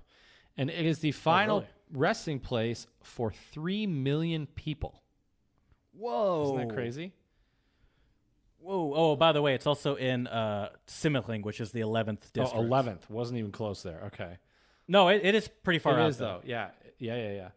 So right here, and it's kind of a known joke that the Viennese play glowing tribute to their composers and artists when they're dead, but while they're living, the Viennese give them a hard time. Yeah, that also sounds about right. Right, exactly. But yeah, but that goes against the living in the moment part, where it's how about you enjoy them while they're here? Right, exactly. But that's the weird thing about, I feel like, artists and composers. They're all, sadly, a lot of them are way more famous after they die than when they're alive, which is too bad. Oh, for sure. Yeah. I mean, I think a lot about when I do piano stuff, I think about Beethoven. Whenever he comes up, I can't help but feel sorry for the guy after we went to his house and we read that Heiligenstadt Testament. Oh yeah. Can you tell our listeners about that because they might not all know. Yeah. So Beethoven lived in a area of Vienna called Heiligenstadt, and he lived in this tiny 1-bedroom apartment. And apparently, it started off as him trying to avoid people, right? Because and I think he had a lot of sexual partners that he was trying to avoid. But regardless, he started losing his hearing. And people in Heiligenstadt would think that he's standoffish or kind of a dick but he just couldn't hear them. Right. And so he had really no friends. People didn't really like him because they thought he was a dick, even though he just couldn't hear them. Right. And so he wrote something called a Heiligenstadt Testament. Heiligenstadt Testament, yeah. Mm-hmm. Okay. And it was essentially just him saying that, just pouring out his heart. Really, it was all it was. Didn't he send it to his brother? Is that who he sent it to? I don't remember who he sent it to. I thought so. I thought it was family. Because I'm pretty sure he had a brother. But yeah, he basically was thinking about committing suicide, but he couldn't do it. Mm-hmm. Yeah, and he was explaining why he is the way he is and doesn't and like why don't people like me and all this stuff. Right. And it was some real artistic shit. It really was though. It's such like a struggling, like a prototypical struggling artist. Right. Fits the mold of the stereotype, no doubt. Yeah. I think also though what's wild with Beethoven is I'm pretty sure when they debuted the Ninth Symphony, he was pretty much completely deaf, and he conducted it completely deaf, if I remember correctly. Wow, which is pretty crazy. But that guy was like I feel like on a whole nother planet in terms of just musical genius and ability. For sure. But yeah, so if you go to the Zentralfriedhof in Vienna, you can see Beethoven. I think Mozart is not buried there. Sadly, they don't actually know where Mozart was buried because he died sadly poor, believe it or not, and I think they just tossed him in a mass grave. At least that's what one of our professors in Vienna told us. But you can find Beethoven. You can also find Franz Schubert, which also, unfortunately, during his life he was kind of sadly always in the shadow of Beethoven. And Schubert's actually one of my absolute favorite composers. Also, you can find Brahms, who we will talk about in a moment. Apparently, you can. Are we still talking about the Central Friedhof right now? Yeah, these are all the composers buried there. Yeah, you can also find Antonio Salieri, who, if you've ever seen the movie Amadeus, that wasn't apparently in real life. That wasn't really Mozart's rival, but he was a famous composer in Vienna. Also, you can find Johann Strauss II and Arnold Schoenberg. So you can find a lot of very famous composers there. So if you're a music lover, you definitely need to check out the Zentralfriedhof in Vienna. It's in Simmering, the 11th district. You should be able to get there by tram, by the Straßenbahn or streetcars, and it will take you right there. To all of our listeners out there interested in Vienna. So yes, so they do have a very interesting relationship with death in Vienna. Especially you can see it with their cemeteries. And also, I mean, there are some Viennese songs that kind of talk about death. You can go to the Heurigen, which are like the famous like Viennese like wineries, and like you'll hear music. I thought we were still talking about death. Well, we are, but you can hear songs about death in the Heurigen and stuff like that. With different stuff like that. Like there's a line from the English translation, I guess, would be tavern musician, but they're really Heurigen Musiker. They play at these beautiful little wine places you can go. But they have a song that says, I don't have the German for me, but the English translation is, "Sell my clothes, I'm going to heaven." So yes, that's funny. Yeah. So they, I feel like they don't have as serious of a dark relationship with death. I feel like the Viennese view it in a different way. I like that though. I like that. I do too. I mean, yeah, but I think that definitely has to be ingrained in you from a young age, because I think even though I try to look at death realistically, I think I struggle to have that level of pragmatism about it. Sure. Well, we're also in our late 20s, whatever the hell that means. I feel like we'll probably have a different relationship with it as we age. Yeah, I mean, we've all talked to our grandparents. And exactly. They'll mention someone that's dead every 10 minutes. Exactly. My friend, she's dead now. Right. Well, I remember asking my great aunt if she was, scared to die or ready to die, and she said, I remember her telling me, I've lived a good life. I've lived a long life. She was in her 90s when she passed, and she was like, it's time. I feel like there's definitely going to be a point. Like, it's always funny when people say, oh, would you be immortal if you could, like, never die? And I'm like, I don't know. Like, if my body stays the same, maybe, but like our bodies are just going to get worse. Are we going to keep aging? Exactly. Exactly. And aging is tough. Like, yeah, it's like might consider it if I could freeze at like, I don't know, 25 and keep my 25-year-old body, but I don't know if I'd want to live forever in a 362-year-old body. Exactly. Exactly. We'd have to update it somehow before that happened. Right. Or else you'd just be a walking skeleton at some point. Without a doubt. Yeah. But anyways, as I mentioned, the Viennese have a very interesting relationship with death. And that kind of led me to thinking about our song of the pod for this week. And I wanted to, when Jared suggested we do an episode about death across cultures, this was actually one of the first things that came to mind for a song of the pod, which is it's by Brahms, who's also buried in the Zentralfriedhof in Vienna. So you can see his grave as well. A little history about him before we get into the actual song. Really, I guess this should be called the piece of the pod because it's not really a song, but a classical piece.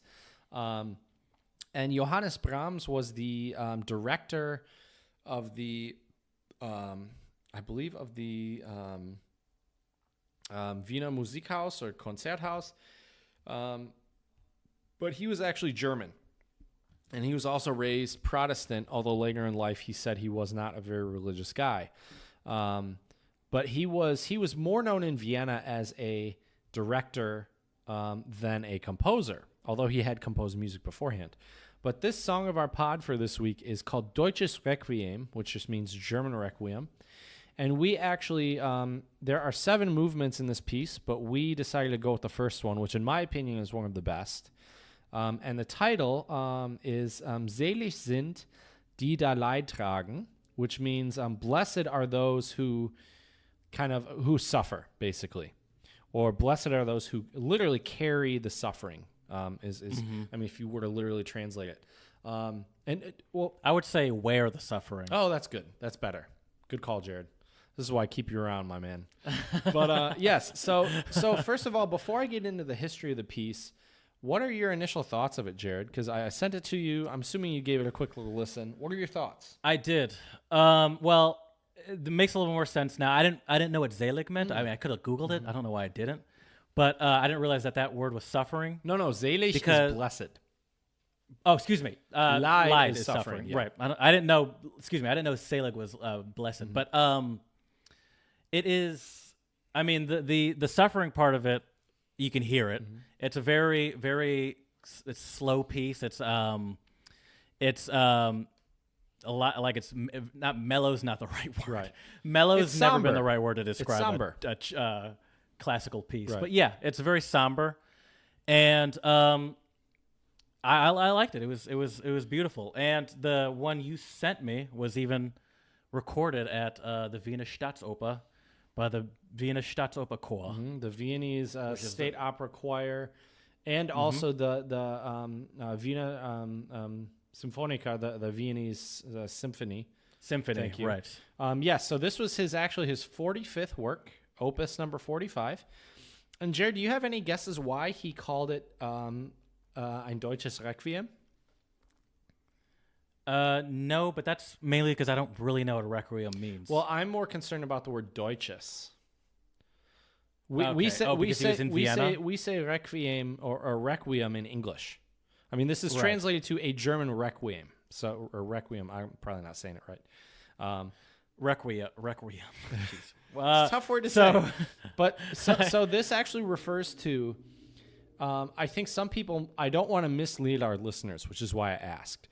So the reason why this is called Ein Deutsches Requiem is because historically, whenever you wrote a requiem, you would write it in Latin, and especially a lot of the requiems were Catholic, right?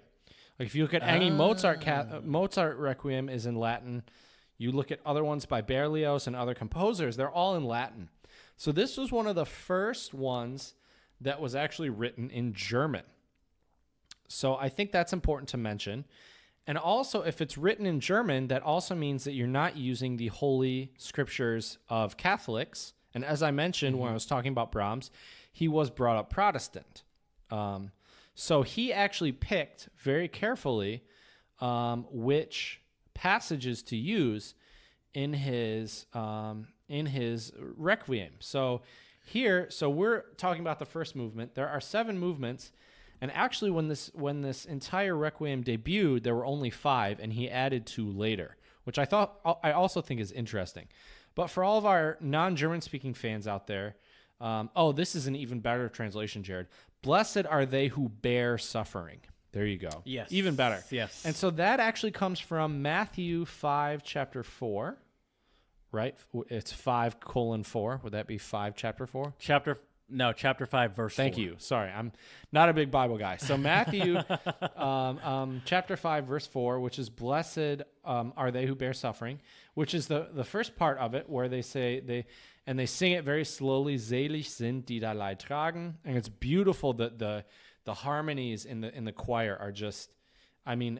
Yeah, I mean, honestly, the first couple times I listened to this piece almost the whole way through, I was almost in tears. I mean, this piece is so moving. I honestly would have listened to it a couple more times, but it's tough as a pre-pod song. Right. I like to listen to like stuff to get me in a good mood before the pod, and that does not do it. But it is powerful. Like, it's powerful. Exactly. And then so that was the first part of the text is from Matthew chapter 5, verse 4. The next part is from Psalm chapter 126, verse 5 and 6. So for those, the English translation are, they that sow in tears shall reap in joy, which I think is a great... I'm not a very religious person, but I love how these things sound and the meanings of them, you know?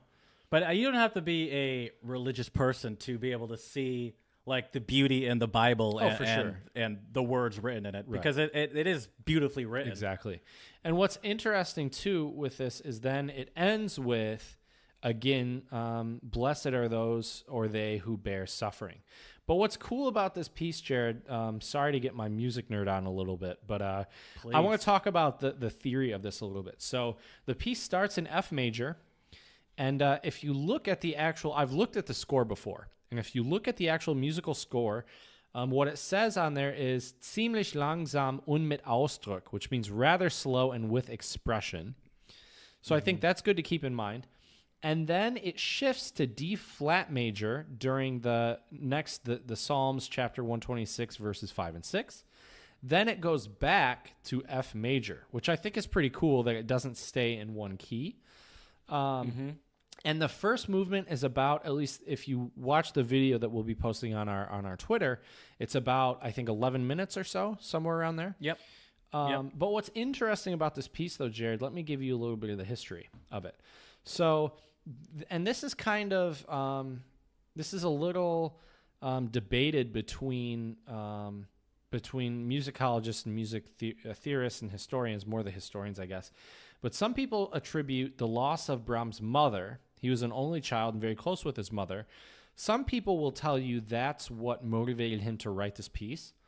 Others will tell you, because his mother died in 1865, and this piece came out in, I think it was debuted in like 1867 or so. I could be wrong. Okay. But sorry. No, it would have been 69. Sorry. But because right here it says composed 1865 to 1868. So it would have been Is that how long it took him to actually do it? To write it all, yes. But then the other thing is his very close friend and confidant, Robert Schumann, who's also a fantastic composer. Especially if you're a pianist, you should definitely check out some of Schumann's work, Jared. He's a pal and a confidant. Right? And do you know what I just said that from, by the way? That was part of the Golden Girls theme song. Oh, okay. No, I've never heard that before. But all right, good to know. Good to know. But yeah, so he also died so his mother died in 65, and it says the loss caused him much grief, and some people say it may have inspired the Deutsches Requiem. However, also Robert Schumann died in 1856, but people will argue, some people say that's why he wrote it. Some people say he was already writing something and this just kind of inspired him more. This is a stupid conversation. It's stupid, one, because you'll never know the answer. Correct. And two, does it really matter? Because you're arguing, the argument is over was it about his friend or was it about his mother? I think it was about both. That's yeah, where I say, was gonna but either way, it's about. I mean, either way, it's clearly about mourning a death. Well, and that's exactly, and that's why I mentioned this, because I wanted to mention that if you actually read the text of the first movement or even all seven, it's more about, really, at least to me, it seems it's more about not necessarily honoring the death, but trying to comfort the living. Oh, so that's why I brought that up. Yeah, I think it's... So that's why it says, that's, for example, like with this title, blessed are the people that wear their, what's the word? Wear their... that bear their suffering. Right, bear their suffering. So it's saying, so it's essentially, by that title, I'm assuming, you're saying is there is something beautiful to bearing your suffering for people. Well, and so, yeah. Right, and the other thing that's also mentioned, too, is... There's also a line in there where it says these people who suffer will be comforted. Yes. So I think if you think about it that way, it kind of makes sense that I think his mother and his dear friend Robert Schumann, I think that would maybe play a bit of a role in the composition factor of what text you choose, right? Because, and if you also look at a lot of the music, a lot of the text, he doesn't mention a lot about like Jesus Christ or things like that. Like I said, it's more about comforting those who are still living. I wonder if this piece was controversial back in the day. It was. That was my next thing I wanted to talk about. Oh, so good work. Yeah. So this was it was actually debuted in Vienna actually, and to what they thought was going to be a small concert because, as I mentioned earlier, he was more known as a director and not a composer, and so, but actually a lot of people came. To this it was actually debuted on December 1st. Okay, so I was kind of right. It was debuted on December 1st, 1867. But the partial premiere, and I say partial because not all the movements were written at the time. I think it was only the first three movements.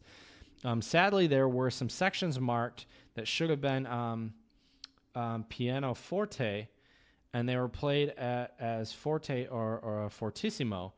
And what ended up happening was the timpani drowned out the entire ensemble singing.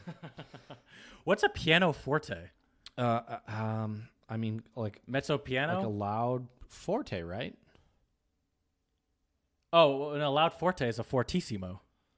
Oh, maybe it's not piano forte. It's P. Maybe you meant like a mezzo piano. Well, it's or PF. That's right here.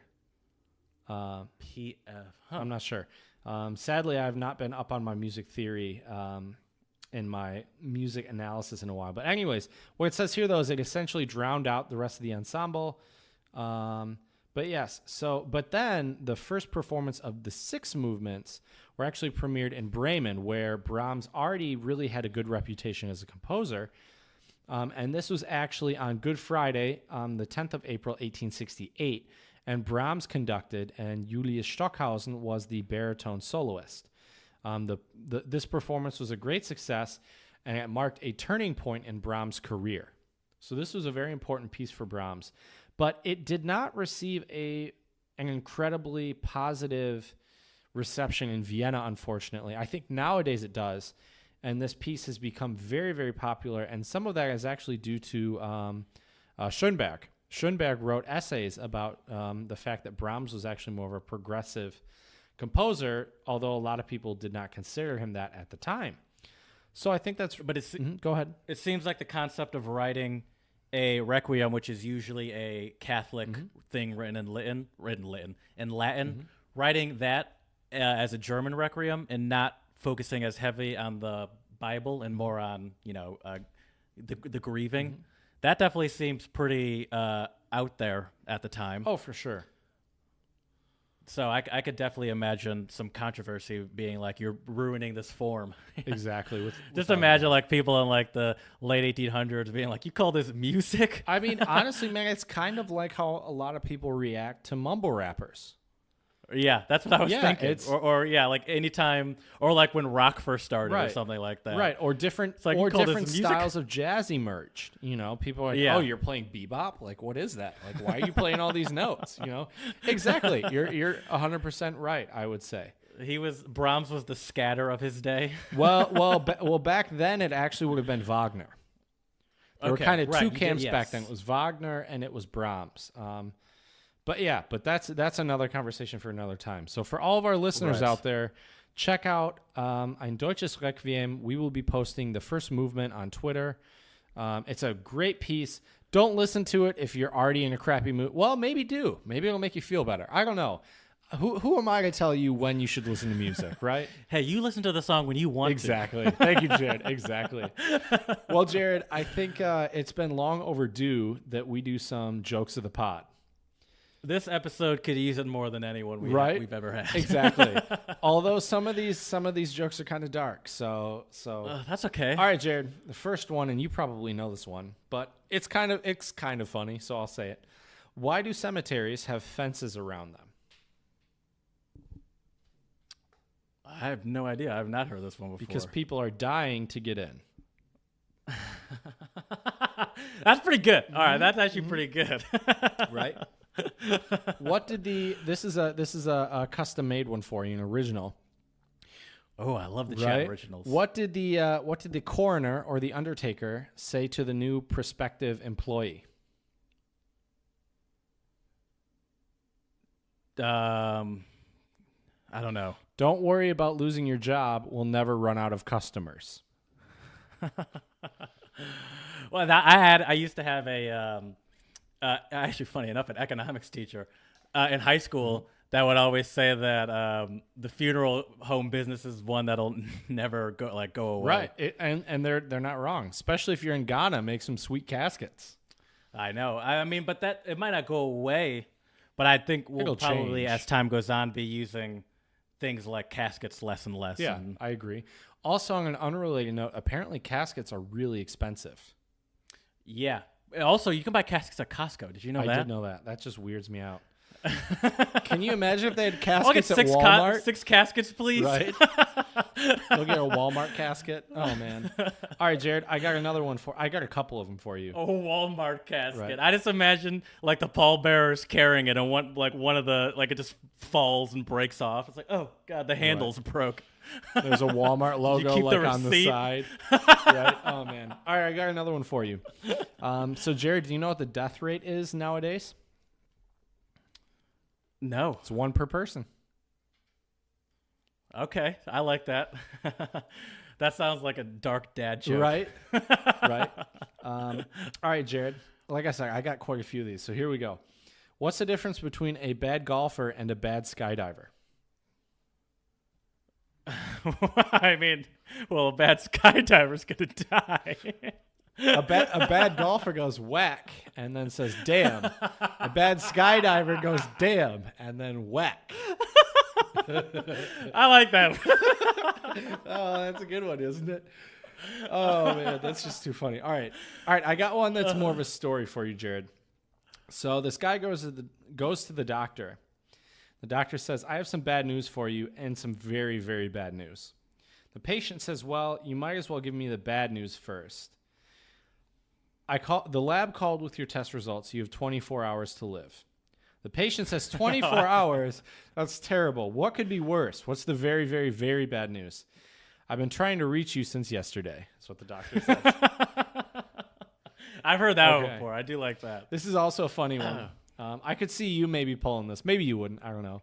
But this boss is talking with his one of his colleagues, or I guess one of his supervisees, and asks him, he says, "Do you believe in life after death?" That's what the boss asked one of his employees. And the new employee says, "Yes, sir." And then the boss says, "Well, then that makes everything just fine. After you left early yesterday to go to your grandmother's funeral, she stopped in to see you." It's creepy. That is creepy, right? All right, here's my last one, and I think this might be one of the better ones. We'll see. Not as good as my own original, if I'm tooting my own horn, but here we go. Why did the cowboy die with his boots on? Why did the cowboy die with his boots on? I don't know. Because he didn't want to stub his toe when he kicked the bucket. That one deserves. I wish I had it already. Right? That's right. You don't want to stub your toe when you're kicking the bucket, kids. That's for sure.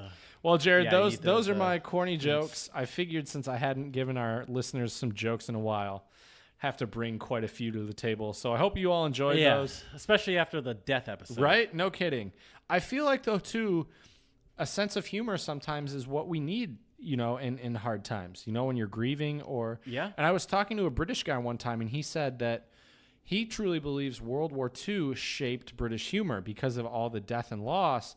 People had to find a way to laugh at really dark, macabre stuff. So it's kind of interesting. That makes sense. Right? Yeah. So yeah. And that kind of goes along with the celebration part of it. Is some people find celebration and humor and jokes and stuff. Oh, absolutely. I know I do. I'm pretty sure both of us do. I think that's safe I to definitely say. do too.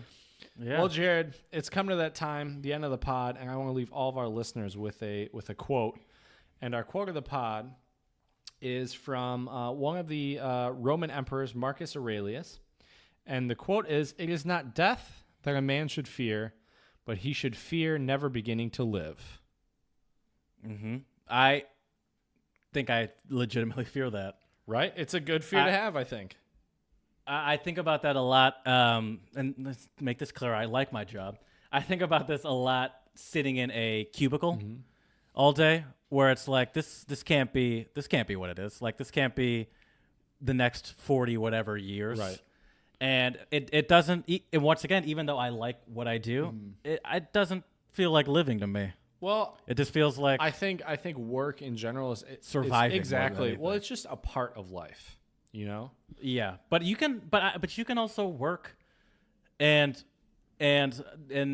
do something for you. Like that's what it is more for me. Is I don't have a problem with the working part. I actually think I might have a slight workaholism to me, but it's more the doing something for you and liking what you do. I have the liking part, but it's not for me. It's for a company. Right. You'll get there, buddy. You will get there. Hey, everyone, tell more people to listen to this podcast. That's right. So I can quit my job. That's right. Just remember, it's not death that we should fear, but we should fear never beginning to live. So on that note, Jared and I would like to thank you all for listening. Please subscribe to our various social media channels, either on Instagram at Untranslatable Podcast. Check us out on Twitter, especially for our Songs of the Pod. You can find us at Untranslatable1. And please shoot us an email. We'd love to hear your stories, your untranslatables. I feel like Jared and I talk way too much about ourselves, and we definitely need some input from all of our amazing listeners out there. So we would like to thank you and have a wonderful evening or morning or whenever you're listening to this podcast, and we will talk to you all next time.